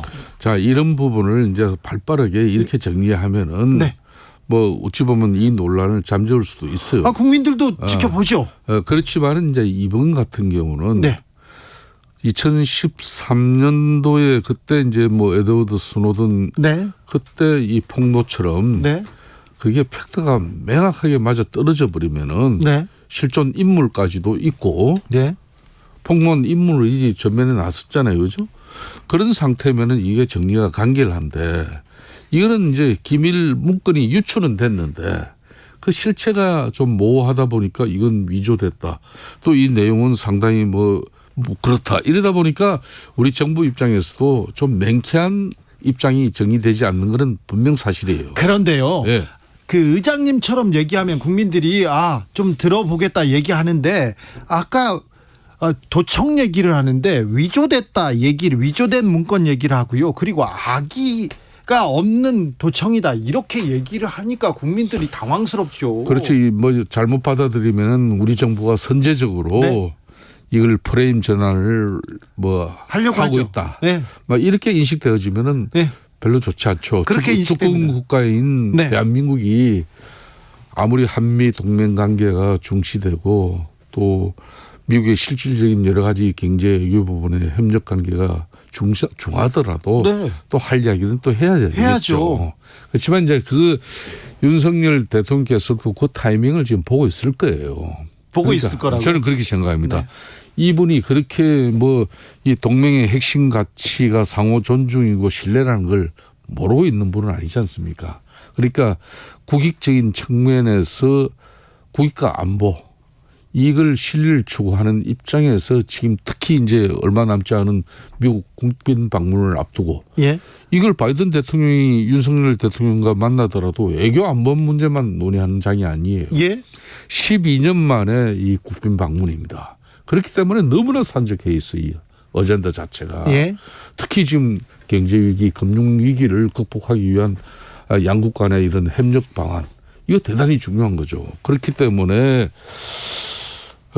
대려 이런 내용을 가지고 이 전화위복의 계기로 슬기롭게 저는 대처할 필요도 있다.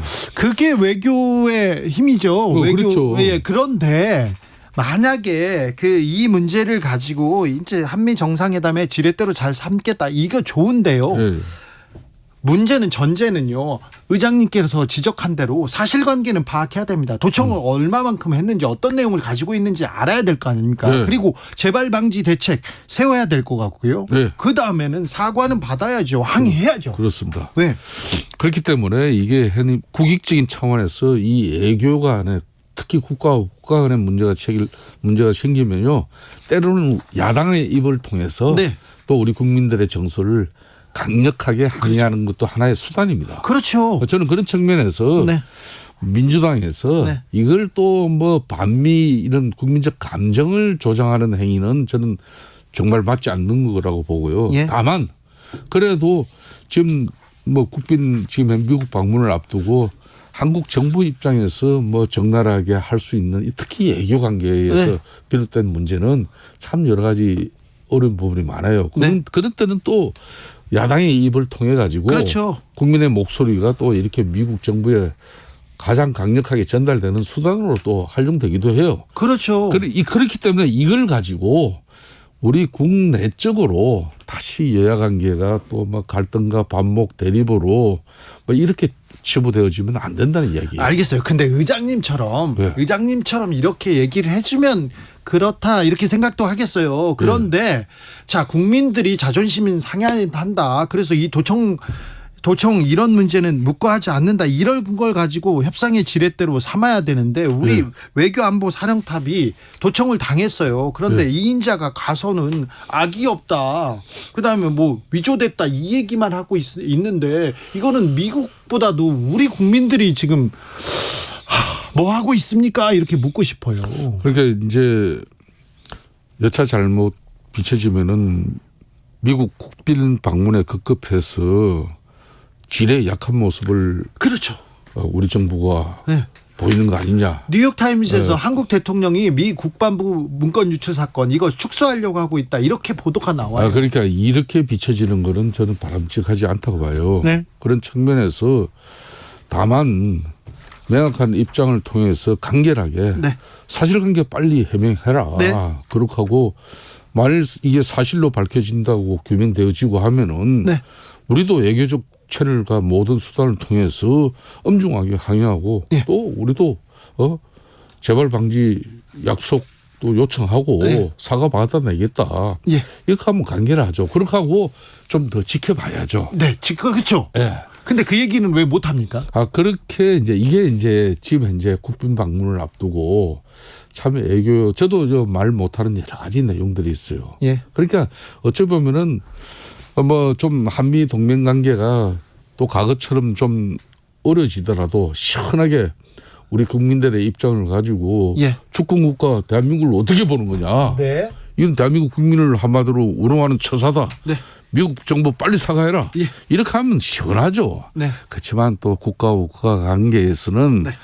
특히 이 이제 도감청을 통해 가지고 이 정보 전쟁은 웬만한 나라치고 이렇게 서로 감청을 하지 않는 것이 드물다고 할 정도로 공공연한 비밀이에요. 물론 이게 그 국가 주권을 훼손시키는 행위는 그렇죠. 절대 안 되죠. 안 되죠, 안 됩니다. 이거 불법입니다. 국가의 안보, 경제 이걸 지키기 위한 수단이 돼요. 네. 근데 민주당에서 용산 대통령실 용산 이전 안 했으면 이런 안보 공백 안 생겼을 텐데 이렇게 얘기하는데 그러니까 저도 민주당이 아까 이야기했지 않습니까? 때로는 국가와 국가 간에 우리 정부가 하지 못할 이야기를 네. 우리 야당인 민주당이 네. 우리 국민의 목소리로 때로는 미국 정부에 강력하게 항의하는 모습 저는 네. 일정 부분 필요하다고 봐요. 네. 그런데 마치 이걸 또 국내로 이제 끌고 오잖아요. 청와대 이전을 안 했으면 이런 일이 없을 것처럼 이렇게 또 프레임을 씌워가지고 국민들에게 호도하는 것은 이거는 잘못된 거라는 거예요. 그렇습니까? 네. 그래서 좀 이거는 국익과 안보 차원에서 네. 우리 판단하자. 집권당 정부 또 이것도 우리도 나름 우리 국민 또 생각해 줘야 되고 민주당 야당 입장에서도 네. 국익 측면에서 좀 여러 가지 좀 알겠어요. 경중을 좀 가려주면 좋겠어요. 네. 김성태 의장님도 사실상 설명하기가 힘든 아주 어려운 문제입니다. 자, 그런데요. 유승민 전 의원이 대통령이 나서서 이렇게 한미 정상회담에서 직접 거론해야 된다 이렇게 얘기하셨는데 이 부분은 뭐 유승민 전 대표 같은 경우는 지금 민주당 이재명 대표보다도 더 독한 말 서슴지 않고 쏟아내고 있잖아요. 그 상식적인 얘기 하시는 거 아니에요? 그 본인은 좀 이제 여기는 감정이 깃들어져 있어요. 지난번 이제 작년이죠. 네. 6일 지방선거 앞두고 경기지사 이제 경선 과정에서 본인은 이제 지금 용산의 김원혜 홍보수석 이걸 이제 용산에서 개입해 가지고 자기가 이제 그 경선에서 떨어졌다. 그렇기 때문에 여러 가지 또 감정이 있는 거죠. 그렇다고 해가지고 그런 식으로 표현하는 건 저는 맞지 않다고 봐요. 다만 이런 문제도 역사는 계속 반복되는 문제죠. 전 세계 수많은 지도자가 어떤 외교 노력이나 외교 방식으로 어떻게 국익을 이끌어냈는지 그걸 연구하고 또 유승민 또 의원 같은 경우도 공부를 많이 하신 분이잖아요. 그런 측면에서 어쩌면 그것이 애국에 대한 이런 도감청보다도 더 큰 힘을 발휘할지도 모른다는 그런 좋은 말을 좀 따끔하게 하는 것은 저는 괜찮다고 봐요. 알겠습니다. 국민의힘은 이제 한 달 지났습니다. 김기현 의원 출범 한 달 됐는데 근데 오늘도 정광훈 목사 얘기가 나옵니다. 어떻게 하실 거예요? 계속 얘기하실 거예요? 우리 얼마 되지 않았습니다만은 김기현 대표 지금 당 체제에서 네. 저는 거듭 이 방송을 통해서도 밝힙니다만은 지금 민주당이든 우리 국민의힘 보수 진영이든 양쪽에 한 30%의 거의 고정적인 지지는 있습니다. 네. 무당층 이 중도층의 지지를 앞으로 내년 특히 총선을 앞두고 어느 정당이 많이 이끌어 가느냐 여기에 따라서 성패가 가름되는 거예요. 네. 즉 그 말은 보다 합리적이고 객관적이고 균형적이어야 된다는 거죠. 그래야만이 이 중도층 흔히 말하면 무당층이 지금 엄청 넓어졌어요. 네. 전에는 뭐 보수 네네. 내지는 진보로 이렇게 딱 그렇죠. 이분법적으로 나눠지는 거 간결했는데 지금은 중도 무당층이 훨씬 더 많아요. 어느 진영보다. 그렇다고 볼 수 있죠. 그렇기 때문에 국민의 입장에서도 정가훈 목사님을 추종하는 그런 지층들이 우리 당의 책임당으로 일부 좀 들어와 있지만은 네. 너무 그분들을 의식해가지고 중도층의 합리적이고 균형적이고 객관적인 이 목소리를 우리가 소홀히 할 수 있는 그런 눈은 범하면 안 되죠. 네. 그렇기 때문에 좀 김기현 대표 입장에서 좀 단호하게 이 부분은 정리하는 게 좋아요. 그렇습니까? 네. 김재원 최고위원 징계 논의한다 이런 얘기가 나옵니다. 윤리위원회가 꾸려졌거든요. 윤리위원장을 새로 이제 모시고 네. 또 법조인 출신으로 또 상당히 소신 있는 판사 출신 분을 영입하셨어요. 네. 뭐 이분에게 이제 뭐 윤리의 첫 번째 과제가 어떤 게 떨어질지는 아무도 모르는 거죠. 그렇지만 그분이 이제 윤리를 구성하고 난 뒤에 지금 국민적 여러 가지 우려가 있고 특히 이 건강한 보수 진영을 꿈꾸는 많은 그 중도 이런 진영에서의 바람을 일정 부분 대변하지 않겠나 저는 그렇게 보고 있습니다. 그래서 징계를 한다는 건가요? 안 한다는 건가요? 정치적으로 이렇게 쑥 넘어가세요? 아니 그거는 이제 미리 우리가 예단할 수 없는 아이 거죠. 그 의장님 아시면서 그러세요. 그거 전혀 모릅니다. 아이 알면서 그래요. 전혀 몰라요. 이 부분은 네. 김기현 대표도 윤리위원장에게 사전에 이걸 뭐 어떻게 하라. 몰라요? 주문하면 그 윤리가 아니죠. 윤리는 독자적인 그래도 당의 기관과 당의 질서 체제 유지를 위한 그런 독립성이 있는 조직인데 그걸 우리 같은 사람이 알면은 그것도 바람직하지 않죠. 아니 저는 알겠던데요. 국민의힘 윤리에 보면 이준석 전 대표만 징계하고 나머지는 괜찮고 용산하고 친하면 징계 안 하고 막 그러는데 이번에는 안 그럴까요? 뭐 지켜보시죠. 네, 저는 지켜볼까요? 그렇지 뭐 예단할 필요는 없다고 봅니다. 박근혜 전 대통령이 대구 동화사를 찾았습니다. 대구 동화사 정치적으로도 매우 무게 있는 곳인데 유영하 변호사하고 찾았어요. 어찌 보십니까? 이게 이제 내년 총선을 앞두고 이제 딱 1년이지 않습니까? 네, 딱 1년 남고 이당 저당 이제 다양한 이제 욕구와 요구가 예. 분출하게 돼 있습니다. 그런 일정 부분 총선의 공천 지분을 통해서 그 문제가 수습되기도 하고 예. 또 때로는 분란의 소지가 되기도 하고 네. 때로는 선거에 지는 그런 뭐 요인이 되기도 해요. 그럴 수도 있어요. 그래서 아주 중요한 부분인데 네. 전에 같으면은 이제 보수는 부패에서 망하고 분열은 진보는 분열에서 진보 정치의 그냥 상징이었는데 네. 요즘은 보수가 분열되고 진보는 그냥 부패의 상징처럼 돼버렸어요. 그죠? 그런가요? 네, 뭐 그렇기 때문에 저희들이 더 큰 고민을 하고 있는데 지금 사실상 보수 진영 같은 경우는 이길 수 있는 교육감 선거 같은 경우도 서울 교육감 같은 경우도 작년에 네. 많은 우죽순의 후보 다 나와가지고 그냥 갖다 바치잖아요. 그렇듯이 저는 뭐 박근혜 전 대통령을 김기현 대표가 만나고 예. 또 박근혜 대통령께서도 동화사를 가서 또 이렇게 불심을 접하는 그런 시간도 중요하겠지만은 내년 총선을 치러야 하는 국민의힘의 모든 압박 요인이 되어서는 절대 저는 안 된다고 봅니다. 그래요? 내년 총선은 정말 윤석열 대통령, 윤석열 정부의 중간 평가가 될 수밖에 없는 그런 선거예요. 예. 뭐 그런 측면에서 우리가 과거의 간성이나 타성에 젖어버리는 어떤 그런 식의 공천과 또 총선 체제를 맞이해버리면 이거는 필패는 뻔한 일이에요. 그런데요, 윤석열 정부의 MB계 뭐 득세하고 있고 지금 핵심이다 이런 얘기합니다. 윤핵관 거의 대부분 MB계로 채워졌다 얘기하는데 이번 총선에서 우리도 가만히 있지 않겠다. 친박계도 움직입니다. 유영하 변호사는 뭐 박근혜 전 대통령 등에 업고 지금 움직이기 시작한 것 같고요. 최경환 전 경제부총리 움직인다고 합니다. 열심히 지금 경산에서 밭갈이 하고 있다고 하고요. 우병우 전 민정수석 얘기도 나옵니다. 제가 그래서 좀 전에 이야기했잖아요. 예.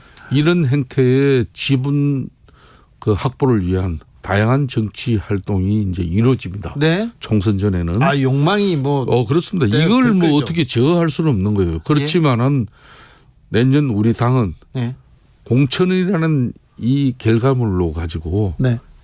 어떻게 교통 정리가 되는지 국민들에게 네. 보여줘야 되거든요. 네.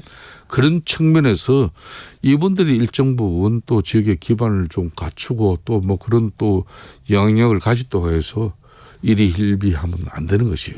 명확한 국민의힘은 이제 건강한 보수 정당으로서 나아갈 지향점을 가지고 네. 국민들에게 우리가 어떻게 윤석열 또 정부와 어필할 것인가 이걸 고민해야 되는 것이죠. 그걸 고민해야 되는데 민생을 어떻게 챙길 것인지 그렇습니다. 국민들 살림살이 어떻게 도닥일 것인지 그걸 챙겨야 되는데 국민의힘에서 이슈 나오는 거 보면 지금 보세요. 이제 개파 갈등 얘기 조금 나올 것 같고요. 그다음에 정강훈 목사 얘기만 하고 있잖아요. 그러니까 이 당의 기관과 체계가 제대로 서지 못하면요. 네. 특히 총선 1년 앞둔 이 전국에서는 지도부가 여지없이 흔들릴 수밖에 없는 상황이 돼요. 네. 그렇기 때문에 지금 김기현 당 체제가 한 달밖에 되지 않았습니다만은 이제는 자기 목소리를 가져야 되는 거고 네. 관리형 대표의 그 일정 부분 한계를 또 벗어나야 됩니다. 그래서 국민의힘이 사회계획 정당으로 윤석열 정부와 함께 거듭나는 모습으로 나서줘야 되는 거예요.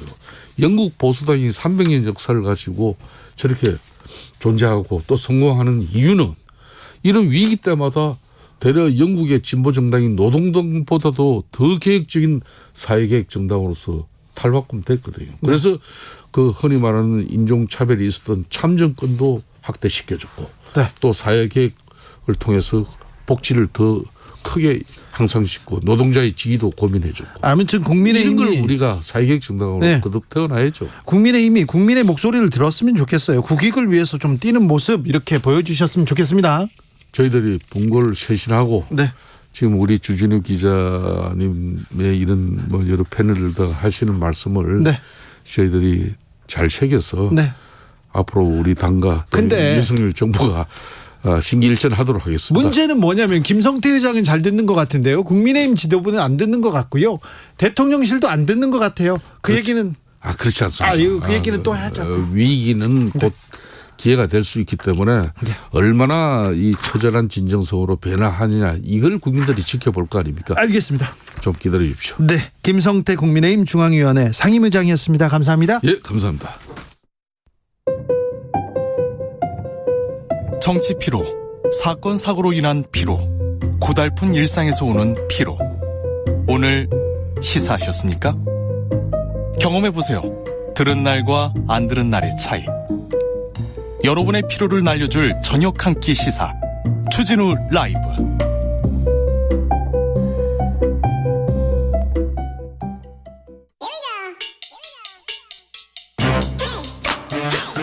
뉴스를 향한 진지한 고민, 기자들의 수다. 라이브 기자실을 찾은 오늘의 기자는 KBS 김양순 워싱턴 특파원입니다. 안녕하세요. 네, 안녕하세요. 네. 문건 유출 사건, 도청 사건 이후에 미국 현지에서는 어떤 얘기 있는지 좀 들어보겠습니다. 이 문건 유출, 아니죠. 도청 사건이죠. 미국 언론은 어떻게 보도하고 있습니까? 네, 우리 입장에서는 일단 이제 정보 수집을 어떻게 했느냐, 도감청 부분이 가장 민감하게 포커스를 맞춰서 보여지고 있고요. 미국에서는 일단 기밀 문서, 가장 민감한 기밀 문서들이 유출됐다. 지금 리크드 다큐먼트라는 제목으로 대부분 검색이 되고 있거든요. 네. 리크드 다큐먼트에서 유출된 문건들, 이게 언제, 왜, 어떻게, 누가 유출을 했을까, 유출된 경위에 대한 보도, 그리고 이 내용이 어느 정도가 사실일까, 유효성에 대한 부분, 그리고 여기에 대한 대응, 동맹국 우리뿐만 아니라 다른 동맹국들도 뭐 도감청을 한 사실이 정황이 많이 드러나고 있잖아요. 이런 부분에 대해서 이제 외교적으로 우방국에게 혹은 적국에게 대응은 어떻게 할 것인가 이렇게 세 가지 갈래로 좀 나뉘어져서 볼 수 있다고 말씀드리겠습니다. 오늘 미국 국방부 장관이 공식적으로 입장을 좀 냈어요. 어떤 얘기 나왔습니까? 미국 국방부가 사실 이 문서 유출의 당사자로 지목이 되고 있잖아요. 네. 대부분 만들어진 문건을 보면은 이제 미국 국방부의 합참에서 만들어졌다, 정보부에서 만들어졌다라는 표시가 되어 있는데 이 수장인 국방부 장관 로이드 오스틴 국방부 장관이 현재 지금 국무부 장관 블링컨 국무부 장관과 필리핀의 2+2 회담차 방문을 해 있습니다. 2+2 회담이 끝나고 나서 공동 기자회견을 하는데 이 기자회견장에서 오스틴 장관 먼저 선제적으로 모두 발언을 하기 전에 이 기밀 문서 유출건을 꺼냈습니다. 그러면서 이제 민감한 기밀 자료의 무단 유출에 대해서 보고를 받았다. 굉장히 이걸 우리가 심각하게 보고 있다라고 해서 가장 먼저 사실상 이 기밀 유출에 대한 것을 시인하고 이 부분을 우리가 제대로 보겠다. 어떤 표현을 썼냐면은 그러니까 바위를 돌을 하나씩 다 들어서 그 밑을 들여다보고 있다라고 했거든요. 네. 그 돌들을 하나씩 다 들여다보면서 우리가 파악하지 못한 더 많은 문건이 유출됐는지 여기에 대한 대응과 사실관계 조회는 어떻게 할 것인지를 면밀하게 따져보겠다라고 좀 무거운 말투로 이야기를 했습니다. 김태호 국가안보실 1차장이 지금 미국 갔는데요. 미국 가기 전에 뭐 상당수 정보가 위조됐다 이런 얘기를 했는데 이거는 미국하고 목소리가 비슷하군요. 그런데 오늘은 악의 없는 도청이었다 이런 얘기도 했어요. 미국 현지에서는 어떻게 보고 있습니까? 좀 짚고 넘어가야 될 부분이 있는데 우리나라에서 이제 김태우 처장이 나오기 전에 상당수가 위조됐다라는 표현을 썼어요. 예. 근데 외신에서도 이 부분에 대한 기사들이 많이 나왔습니다. 서울에서는 상당수가 문건이 위조됐다라고 얘기를 한다 하는데 미국에서는 사실 상당수가 위조됐다는 말은 나온 적이 없습니다. 아, 그래요? 백악관에서도 그렇고 이제 국방부, 국무부에서도 계속해서 주말 이후에 브리핑을 계속하고 있는데요. 일부가 조작된 것으로 보인다. 일부가 조작됐다라고 굉장히 조심스럽게 이제 백악관의 이제 전략조정실장이죠. 우리 NSC의 네. 존 커비 실장이 이야기를 했지만 그 외에 다른 어떤 누구도 이 문건의 밸리더티라고 여기서 표현을 하는데 유효성에 대해서 뭐가 조작됐다, 위조됐다라는 말을 미국 내부에서는 전혀 한 적이 없습니다. 오히려 우리 같은 경우에는 서울에서 상당수가 위조된 것으로 보인다. 위조됐다라고 단언을 하고 있고요. 그다음에 영국 그리고 이제 뭐 이스라엘 이런 우방국들 주로 조감청의 정황이 드러나서 정보가 유출된 것으로 나와 있는 이런 우방국들에서는 상당수 정보가 위조됐다 혹은 사실이 아니다 이런 일이 없다라고 강하게 그 국가들에서 대응을 하고 있는 그런 모양새입니다. 네. 한국에서는 뭐 협의하겠다 이렇게 얘기하고 한국 정부에서는 그렇게 강하게 이렇게 비판하는 그런 성명도 나오지 않았어요. 미국에서는 한국 정부의 입장 어떻게 보고 있습니까? 네, 미국 정부는 상당히 좀 곤혹스러운 상황입니다. 왜냐하면 일단 뭐 파이브 아이즈 영어권 비밀 공동체를 비밀 정보를 유지하는 공동체들이죠. 파이브 아이즈 국가들에서는 일단 사실이 아니다라고 앞에 차단을 해놓고 뒤에서는 상당히 격앙된 목소리를 내고 있는 것으로 알려졌습니다. 우리나라도 마찬가지로 앞에서는 이제 허위 조작된 정보다라고 하고 이제 뒤에서는 어떻게 외교적인 노력을 기울이면서 어떻게 되는지 따져 묻겠죠. 그렇기 때문에 미국은 상당히 곤혹스러운 모양새인데 이 부분에 대해서 이제 외신들도 서울에서 이 부분을 가지고 왔는데 어떤 논의가 이루어질 것이냐. 용산에서의 대응이 이제 2주 뒤면 정상회담이지 않습니까? 이 정상회담에 어떤 영향을 미칠 것이냐. 정상회담을 앞두고 한국 측에서 어떠한 불만을 표시하겠느냐, 어떠한 비판이 오가겠느냐 그런 부분에 대해서 좀 보도가 이루어지고 있습니다. 네. 취재해 보시면요.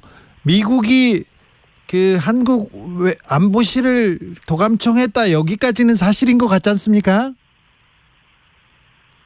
일단 대부분의 매체에서도 그렇고 미국 입장에서도 그렇고 일단 도감청이라는 정보 수집 방식에 대해서 이게 뭐 불법이다, 옳다, 그러다 이러한 논의를 사실상을 찾아보기는 어렵습니다. 왜냐하면 이건 미국 입장에서는 안보의 문제고 미국은 워낙 오랫동안 뭐 에드워드 스노든의 풍물이 있었습니다만 네. 굉장히 오랫동안 여러 국가들을 여러 수단을 통해서 정보 수집을 한 것으로 알려지고 있잖아요. 예. 그렇기 때문에 우리 입장에서는 뭐 용산을 도감청한 정황이 있다라고 이야기를 하고 있지만 미국 입장에서는 굳이 내가 정보 수집을 어떻게 했는지에 대한 이야기를 꺼낼 필요가 없습니다. 그래서 미국 정부 입장에서는 정보 수집 방식에 대해서는 전혀 일절 말을 하지 않고 있어요. 예. 국무부에서 관련 질문이 나왔을 때도 국무부는 뭐 한미 관계는 철통 같다라는 말로 사실 정보 수집에 대한 답변 자체를 회피해 버렸고요. 미국 기자들은 브리핑에서 굉장히 많은 질문을 쏟아내지만 이 정보를 어떻게 수집했느냐 난 정보 수집 방식에 대한 질문이 이루어지는 것은 제가 보지 못했습니다. 시긴트라고 이제 표현이 되어 있으니까요. 네. 뉴욕타임즈나 워싱턴 포스트는 이 정보 수집이 시그널을 통해서 된 것이다라고 하고 이것이 어떤 의미다라는 것을 소개를 해주고는 있습니다만 이 부분에 대해서 뭐 윤리적이다 아니면 불법적이다라고 강하게 문제 제기를 하고 있지는 않습니다. 유출된 문건에는 영국, 프랑스, 헝가리 등 다른 국가에 대한 기밀도 있는 것 같습니다. 다른 국가들은 어떻게 대응하고 있습니까? 네, 앞서 말씀드렸듯이 이제 한국, 영국, 이스라엘 같은 그 미국의 오랜 우방국들은 이 관련 내용 허위다라는 입장을 내고 있고요. 그다음에 어제 이제 워싱턴 포스트에서 중동 지역에서 미국의 가장 오랜 우방인 이집트에서 러시아에게 전쟁용 물자 뭐 미사일 포탄 4만 개를 주려고 했었다라는 보도가 나왔었습니다. 그것도 역시 이집트 대통령과 그다음에 국방부 고위 관계자의 대화를 도감청한 듯한 정황이 담겨 있는 문건이었거든요. 이 리크된 다큐먼트의 내용을 굉장히 상세하게 소개하고 있는 워싱턴 포스트의 기사에 대해서 댓글을 보면은 이러니까 우리가 너네를 믿을 수 있겠니? 이러니까 우리가 어떻게 해서든지 정보 수집을 할 수밖에 없지라고 미국 현지 반응은 좀 옹호적인 분위기였고요. 이것 때문에 혹은 이제 어떤 정보를 미국이 가지고 있을지 모른다라는 그런 위기감 때문에도 각국에서의 대응은 상당히 신중한 모양새입니다. 다만 미국에서도 이렇게 어떤 도감청으로 이루어진 듯한 정보가 유출된 것에 대해서 미국 외교관은 상당한 곤혹스러움을 감추지 못하고 있고요.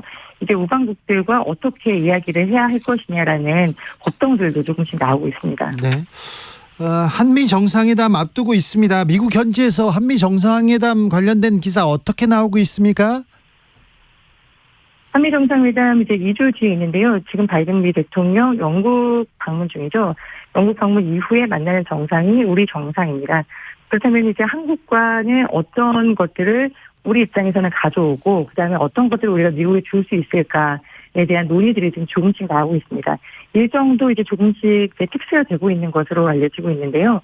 아무래도 우리나라가 미국에 투자를 많이 해왔고 반도체라든지 아니면 태양광이라든지 배터리라든지 이런 부분에 있어서 경제적인 성과가 있었기 때문에 경제적인 부분에 좀 더 집중해서 한국이 가져올 선물 보따리가 무엇일까라고 보고 있는 그런 기사들도 나오고요. 네. 우리 입장에서는 이제 미국과 우리가 경제, 안보 이 두 가지 아니겠습니까? 네. 안보적으로 봤을 때는 확장 억제를 어떻게 좀 더 실효성 있게 강화할 수 있겠느냐에 대한 부분. 그리고 경제적으로는 우리가 미국이 대미 투자를 굉장히 많이 했는데 여기에 대한 반대급부로 우리가 가져올 수 있는 것들은 무엇이겠느냐 그런 부분들이 지금 논의의 주를 이루고 있습니다. 어쨌거나 미국이 도감청한 거 아닙니까? 우리 안방, 외교의 안방을 지금 들여다보다 걸렸는데요. 이 도감청 의혹은 정상회담에 어떤 영향을 미칠까요? 일단 앞서 말씀드렸듯이 도감청에 대한 답변이라든지 언급 자체를 미국은 하지 않고 있습니다. 미국은 안 해도 우리는 끝까지 해야죠. 네, 우리 정부가 앞장서서 이 부분의 문제를 대놓고 제기할 이유는 없을 것 같습니다. 대부분의 우방국들도 그렇고 많은 국가들이 외교적으로 판단했을 때 일단 정부에 대한 이 파급력, 이 파장을 차단을 하고 뒤에서 어떻게 협상을 하고 이 문제에 대한 답변을 받아내느냐가 좀 관건일 것 같은데요. 마침 네. 이번에 김태우 차장 들어오셨을 때 어제 들어오신 지 한 12시간 됐네요. 말씀하시는 걸 보니까 상당히 좀 날이 좀 서 있는 그런 모습이었습니다. 미국에 대한 부분 아마 그 기자들에게 굉장히 날이 서 있는 모습으로 대응하셨던 그렇죠. 대로 네. 네, 뒤에서는 잘 대응하실 거라고 믿습니다. 뒤에서는 국익을 위해서 잘 대응해 주셔야죠. 그런데 왜 기자들한테 이렇게 날선 모습, 화난 모습을 보여주는지 그건 또 이해가 안 가더라고요. 아무래도 가장 좀 눈총이 쏠려 있는 부분이니까 보면은 대부분 허위된 조작된 것이다라고 이야기를 하시고 출국하는 시점에서 그리고 이제 미국에 들어오셔서는 미국은 나쁜 의도가 없다. 악의적인 의도의 정황은 발견되지 않았다. 이렇게 이야기를 했거든요. 네. 의도에 대한 부분이 악의적이냐 서리적이냐라는 그러니까요. 중요한 게 아니잖아요. 네. 이게 핵심이 아니기 때문에 사실상 이제 직접 당사자들을 만나서 어떻게 말씀하실지는 다른 와일드 카드를 숨겨놓고 있지 않을까. 숨겨놓겠죠. 네, 그러길 빕니다. 말씀 감사합니다. 네, 감사합니다. KBS 김양순 워싱턴 특파원이었습니다. 교통정보센터 다녀오겠습니다. 김한나 씨. 네, 시각 교통정보입니다. 현재 영동고속도로 인천 쪽으로는 동수원에서 반월터널까지 17km 극심한 정체고요. 이후 군자분기점에서 월곡분기점까지 전 시간대에 난 사고 여파를 받고 있습니다. 경부고속도로 서울 쪽으로는 남사에서 오산 부근까지와 죽전에서 판교분기점까지 9km, 다시 양재에서 반포까지 7km 속도 내기 어렵고요. 서해안고속도로 서울 방면으로는 발안에서 팔탄분기점 구간에 차가 가장 많습니다. 이후로도 비봉에서 용담터널까지 또 일찍에서 금천까지 속도 내려갑니다. 서울 시내에서는 올림픽대로 공항 방면 청담대교부터 가양대교까지 긴 구간에서 속도 떨어지고요. 서부간선 지하도로는 일찍 방면으로 다 지나시는데 30분은 생각하셔야겠습니다. KBS 교통정보센터에서 김한나였습니다.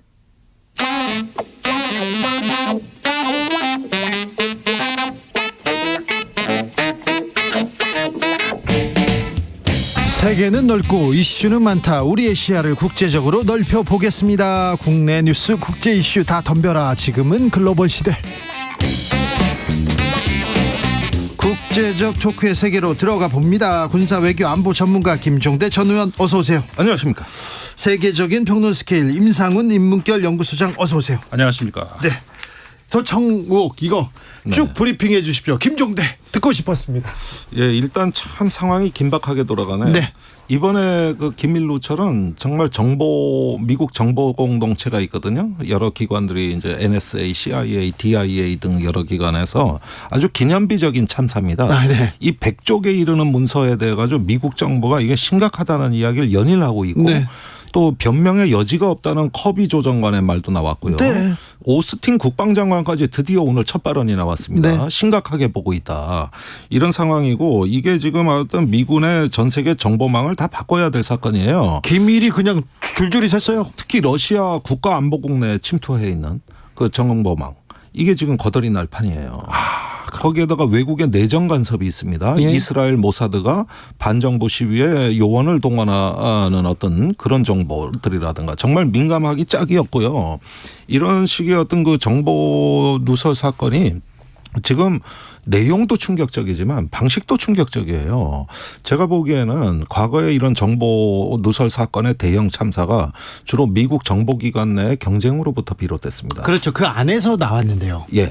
그래서 NSA, CIA 서로 자기네가 정보 역량을 더 상대방보다 확충하려는 경쟁에서 무분별한 시스템 도입이 있었고 그것이 누군가에 의해서 밖으로 누설되거나 양심선언을 통해 폭로된 사건들이 대다수였습니다.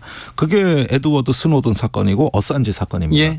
그런데 이번 경우를 보니까 일부가 조작됐다 이런 내용이 나옵니다마는 대다수가 미국 정보기관에 쓰는 디자인 포맷하고 거의 일치하고 예. 또 상당 부분이 기밀을 실제로 담고 있다는 점에서는 이건 미국의 정보망을 대대적으로 개혁해도 시원찮을 판이에요.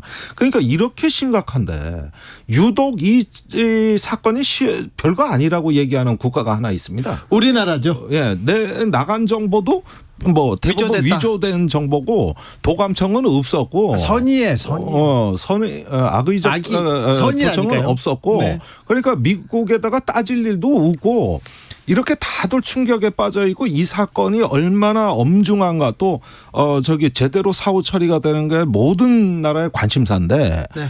이게 별거 아니고 말할 내용도 없다고 주장하는 나라가 유일하게 사우스 코리아. 네. 온리원. 김종대 의원님 그건 물어보자고요. 우리 대통령실 안보실장이 안보실이 그냥 뚫린 거죠? 이거는요, 제가 언론에 누설된 내용을 보니까 한국의 법 체계를 정확히 알지 않으면 무기 수출 정책을 정확히 알지 않으면 나올 수 없는 내용입니다. 네. 예, 우리 무기 수출의 제3자로 이렇게 사용자가 전환되는 걸 금지하는 계약 조항이라든가 또는 전시의 국가에 수출할 땐 특별한 심사가 필요하다든가 또 이런 것들을 면제하고서라도 우크라이나에 수출하려면 누가 정책 검토를 해야 되는가 이런 부분이 정확히 적시돼 있다. 이거는 위조할래도 위조할 수 없는 내용이에요. 그러니까 문제는 몇 마디가 나간 게 아니라 제가 추론하는 것은 이것은 회의록이 통째로 빠져나간 거로 보여져요. 뉘앙스까지도 이렇게 얘기하는 걸 보면 굉장히 좀 심오하던데요. 많이 봤던데요. 많이 들었어요. 들어도. 임상훈 소장님 어떻게 보셨어요? 일단 너무나 큰 사건이기 때문에 차분히 정리를 할 필요가 있는데 이제 두 가지는 이제 크게 정리를 해야 될 것 같아요. 첫 번째는 그러니까 미국에서 도청 감청을 했다는 사실 아니면 그것이 부정이 되면 그걸 안 했다는 어떤 증거를 증명을 해야 되는데 어쨌든 도감청의 진위 여부와 별개로 지금 좀 전에 김종대 의원님 말씀하신 것처럼 미국의 정보 체계가 안보 체계가 완전히 무너졌다. 이 두 가지 사항을 별개로 놓고 이제 봐야 되는데 그러니까 미국 입장에서는 지금 충격을 받은 것은 자국의 이제 정보 라인이 완전히 무너졌다는 것. 과연 누가 빼돌렸느냐, 어떤 목적으로 빼돌렸느냐 이것에 대해서 이제 조사를 하고 있는데 우리 입장에서는 이제 그것과 별개로 첫 번째 말씀드렸던 미국의 도감청. 그것은 우리는 이제 피해자이기 때문에 우리는 피해 안 받다고 하니까 그거에 대해서는 할 말이 없습니다만 우리나라뿐만이 아니라는 것이죠. 네.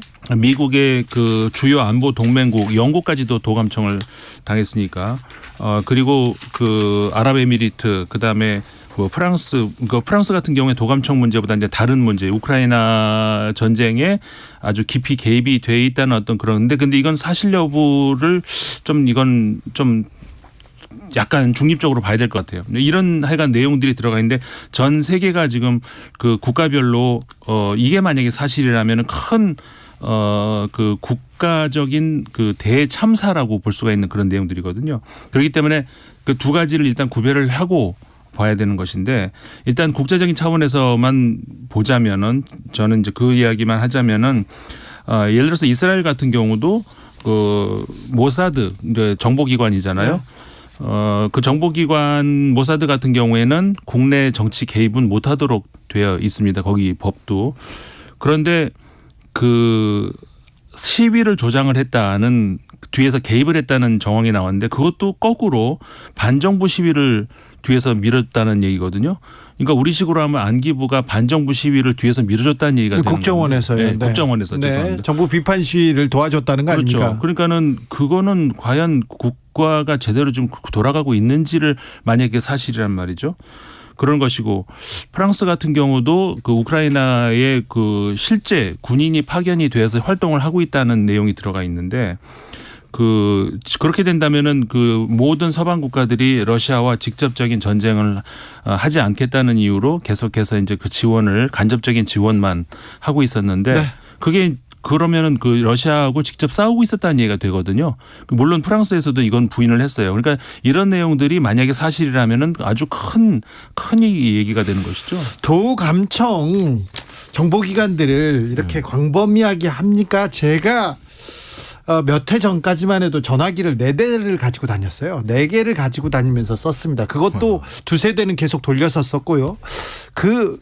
정보기관 사람들이 너 도청한다 그러니까 어쩔 수 없이 그렇게 썼습니다. 그리고 제가 줄리안 어선지를 만나러 갈 때 특별한 전화기를 구해서 그 전화를 연락을 하자는데 1,000만 원이 넘는 전화기를 만들래요. 자기가 통화를 위해서. 왜 꼭 여기까지 해야 되겠냐 그랬더니 모든 디지털은 도청의 위험이 있고 듣는다고 생각해야 된다 이 얘기를 하더라고요.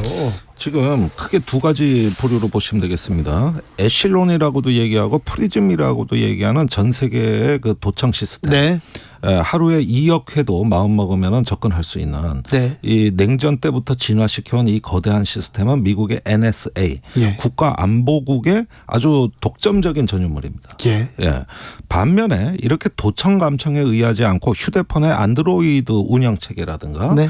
그다음에 마이크로소프트의 윈도우 운영 체계에 어떤 멀웨어 일종의 어떤 백도어 같은 악성 코드를 심어가지고 감청을 하는 경우 그다음에 줄리아 어산지가 특별히 강조한 건데 이런 휴대폰뿐만 아니라 제일 많이 강조한 게 삼성 스마트 TV를 강조했어요. 예. 그때 아마 많이 팔렸는 모양입니다. 예. 그런데 삼성 스마트 TV에 페이크 오프라는 그 파일이 들어가 있는데 이거를 키면은 사용자는 TV를 껐다고 생각하는데 실제로 안 꺼진 거예요. 그러면 이 TV가 방 안에 있는 사람들 목소리에 마이크 기능을 수행해가지고 네. 그 음성 데이터를 인터넷망으로 전송하는데 이걸 특별히 조심하라 그랬습니다. 그러니까 이런 기술들은 어디서 나왔냐? 이거는 CIA에서 나왔어요. 그러니까 CIA는 주로 전자적 해킹의 강점을 갖고 있고 예. NSCA는 그 음성 데이터에 대한 빅데이터 어떤 예컨대 주진우 진행자의 독특한 음성 그 주파수가 있을 네. 거거든요. 그걸 빅데이터로 갖고 있다가 어디선가 통화를 하거나 이동을 하게 될 때 그 주파수 나오는 지역을 추적해서 위치를 추적하고 그 다음에 텍스트 파일, 음성 파일 이런 걸 다 절취하는 거예요. 그리고 특정 단어나 특정 이름이 나왔을 때 그걸 다 또 가져가는 그런 그렇죠. 이게 기술이죠. 뛰어난 분석 기술이 있습니다. 인공지능으로. 이건 NSA가 잘하는 거예요. 네. 그런데 이 두 기관이 경쟁이 붙다가 이래가지고 독특한 문화를 만들어낸 게 나중에 보안 사고가 터져도 일단은 강력한 사이버 무기를 갖고 싶다. 이게 2020년에 미국의 조사 TF가 발표하는데 제일 첫 번째 나오는 대목입니다. 정보기관의 엔지니어들은 내가 나중에 문제가 되더라도 일단 더 좋은 사이버 무기를 갖고 싶어하는 직장 문화가 형성돼 있다. 예. 이게 조사 결과예요. 네. 그때 조사한 그 조사위원회 위원 중에 하나가 폼페이오 전 국무부 장관입니다. 네. 그런데 이렇게 되다 보니까 경쟁이 붙어가지고 점점 이제 무한 폭주가 시작이 되고 그 과정에서 정부의 통제를 벗어난 불법적인 도감청이 계속돼 왔다는 거예요. 그런데 이걸 안 한다 그랬는데 재벌은 남 못 주고 그 뒤에도 계속 2013년 이후에도 계속돼서 2017년에 CIA 그 시스템이 폭로가 됐고 20년, 21년에는 이번에는 도감청이 폭로가 돼서 CIA가 NSA가 공개적으로 경쟁적인 망신살을 뻗뜨리는 사건들이 터져왔던 겁니다. 지금까지. 그러면 이번에 우리 대통령실의 안보실에 이게 뭐 감청을 해서 이게 유출이 된 건지 아니면은 전자적 해킹을 통해 가지고 회의록을 통째로 가져간 건지 모르겠으나 둘 중에 하나라고 보는데 모르겠지만 이런 일은 재벌은 남 못 주고 계속 돼왔다는 뜻이 되는 것이고 네. 여기에다가 이제 적성국인 러시아 같은 경우는 휴민트라고 하는 어떤 그 스파이 조직까지 운영한 정황도 나온단 말이에요. 그러면은 이제 현지에 나가 있는 정보원들이 위험에 빠지는 거예요. 그러니까 이런 것들이 다 이번에 그 두루두루 이렇게 구비돼서 하나의 어떤 미국이 자기가 주도하는 세계 질서를 유지하기 위해서 이런 정보의 우위를 적극적으로 활용했다는 이런 정황이 되는 겁니다. 그런데 지금까지 미국이 중국을 비판해온 게 뭡니까? 5A 장비에 백도어 심어가지고 전 세계 감청한다. 예. 전 세계 데이터를 블랙홀처럼 빨아들인다. 네. 이렇게 비판을 해놓고 정작 자신들은 이와 유사한 짓을 했다는 얘기가 되는 거거든요. 그런 만큼 이 사건이 주는 어떤 충격의 또 다른 점은 과연 우리가 이렇게 어떤 국제 질서 규칙을 말해왔고 또 국제적으로 이런 범죄를 막아야 되는 어떤 자유사회의 어떤 가치를 같이 공유해왔는데 이것이 흔들리는 거 아니에요. 중국 비판할 자격이 있느냐 이런 문제로까지도 비화될 수 있다는 게 이게 충격인 것이죠. 아무튼 악이 없는 도청이었다. 악의가 없으면 도청을 해도 되는 거야. 그리고 선이 있는 도청이도 있나 이런 생각에 좀 자괴감이 들기도 합니다. 다른 문제 조금만 물어볼게요. 소장님. 네. 한일 정상회담 이후에 일본에서 계속 독도에 대해서 목소리를 높입니다. 독도가 분쟁 지역으로 떠오르는 거 아닌가 걱정도 돼요. 그러니까 그게 우리 지난번에도 한번 이 주제 한번 다뤘었잖아요. 이 애초에 이 정부가 그 일본의 현 정부를 그 대화 파트너로 상대를 해가지고 뭐 미래를 위한 그 어떤 새로운 그 단계, 새로운 관계를 만들겠다는 그런 시도 자체가 저는 거기부터 잘못됐다는 말씀을 그때 드렸었잖아요. 현 일본 정부는 한국과 어떤 그 건강한 그 미래를 만들 의사가 없는 정권, 생각이 없는 것 같아요. 그런 정권이 아니에요. 그거를 몰랐다면은 당연히 그건 말이 안 되는 소리고, 알고 그랬다는 그렇게 얘기를 할 수밖에 없는 건데, 그래서 이제 비판을 받을 수밖에 없다는 것이죠. 자, 일본이 학수고대하던 해법을 우리가 던져줬어요. 결단이라고 하면서 던져줬어요. 그런데 뒤에서 계속 뒤통수를 치고 있습니다. 성의도 의지도 없고요. 근데 미국 한미 정상회담에서 미국이 학수고대하던 해법을 대통령이 결단을 해요. 그리고 나서 후폭풍 이런 일이 있을까 걱정이 됩니다. 예. 그러니까 이번에 한미 정상회담도 같은 맥락에서의 그 우려가 생기는 것입니다. 그렇죠. 사실 이게 조사도 착수 안 된 도청에 대한 의혹을 우리가 먼저 없다고 하는 저런 자세라면 다른 국익에 대한 거는 제대로 협상하겠냐. 오히려 지금 큰 소리를 치고 진상규명 얘기를 하면 다른 협상의 지렛대가 생기는 거 아닙니까? 예. 그리고 더군다나 인권에 관한 문제는 말입니다. 이거는 사실은 그 일본의 어떤 그 폭주를 막아달라는 중재를 미국에도 부탁할 수 있는 건데 하겠냐. 저는 그런 것도 우려가 되고, 최근에 미국과 사우디가 틀어졌잖아요. 예. 그것 중에 한일 관계하고 유사한 게 있습니다. 9.11 테러의 희생자들이 사우디 정부를 상대로 민사소송을 건 거예요. 예. 빈 라덴이 사우디 출신이라 이거예요. 그렇죠. 그러니까 배상하라 이거예요. 예. 그런데 미국 정부가 이걸 왜 안 막냐고 사우디 정부가 틀어진 거예요. 그런데 미국 정부 입장은 이건 민사소송이고 개인의 문제인데 정부가 어떻게 개입하느냐는 거예요. 네. 마찬가지입니다. 그 사우디 정부가 얘기하는 게 지금 일본이 얘기하는 거하고 똑같은 겁니다. 징용공 문제 민사소송이고 개인소송인데 예. 이걸 왜 한국 정부가 못 막냐. 예. 이렇게 얘기하는 게 사우디하고 똑같은 얘기를 하는 거거든요. 그러면 이게 국제적인 규범이 있고 규칙이 있다. 국제적인 가치가 있다.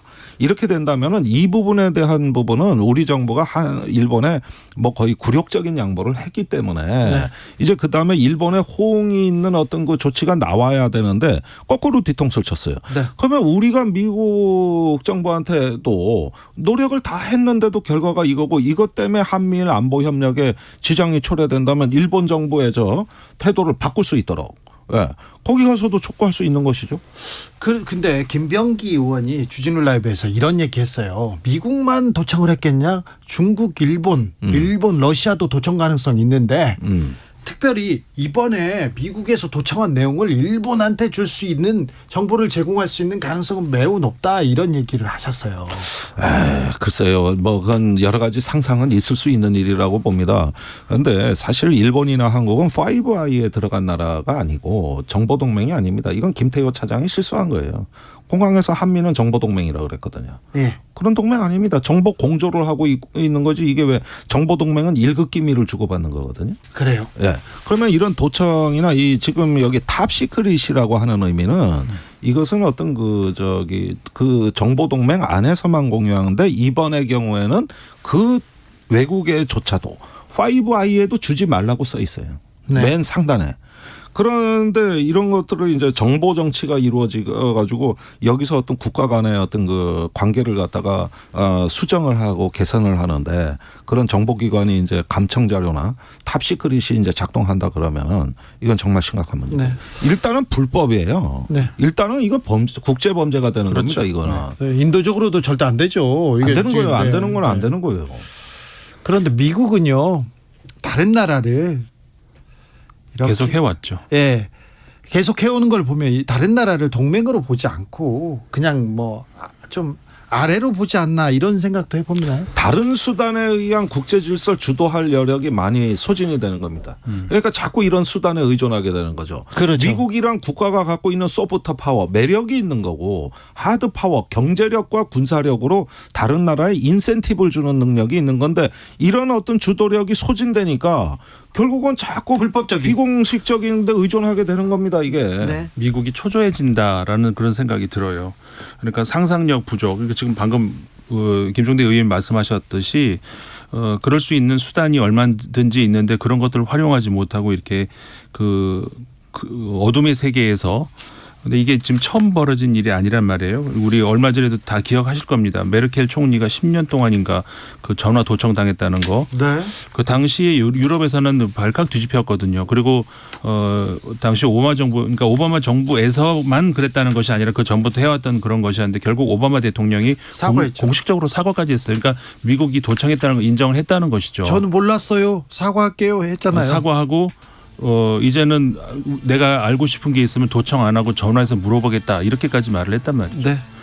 근데 그 이후로도 계속해서 똑같이 계속 반복이 되었었고 아까 이제 몇 가지 사례 김종대 의원님 말씀하셨지만 2016년 21년 뭐 계속 최근까지도 계속해 왔다는 것이죠. 근데 지금 시간이 다 됐어요. 그렇습니까? 임상훈, 김종대 두 분 감사합니다. 고맙습니다. 저는 내일 올게요.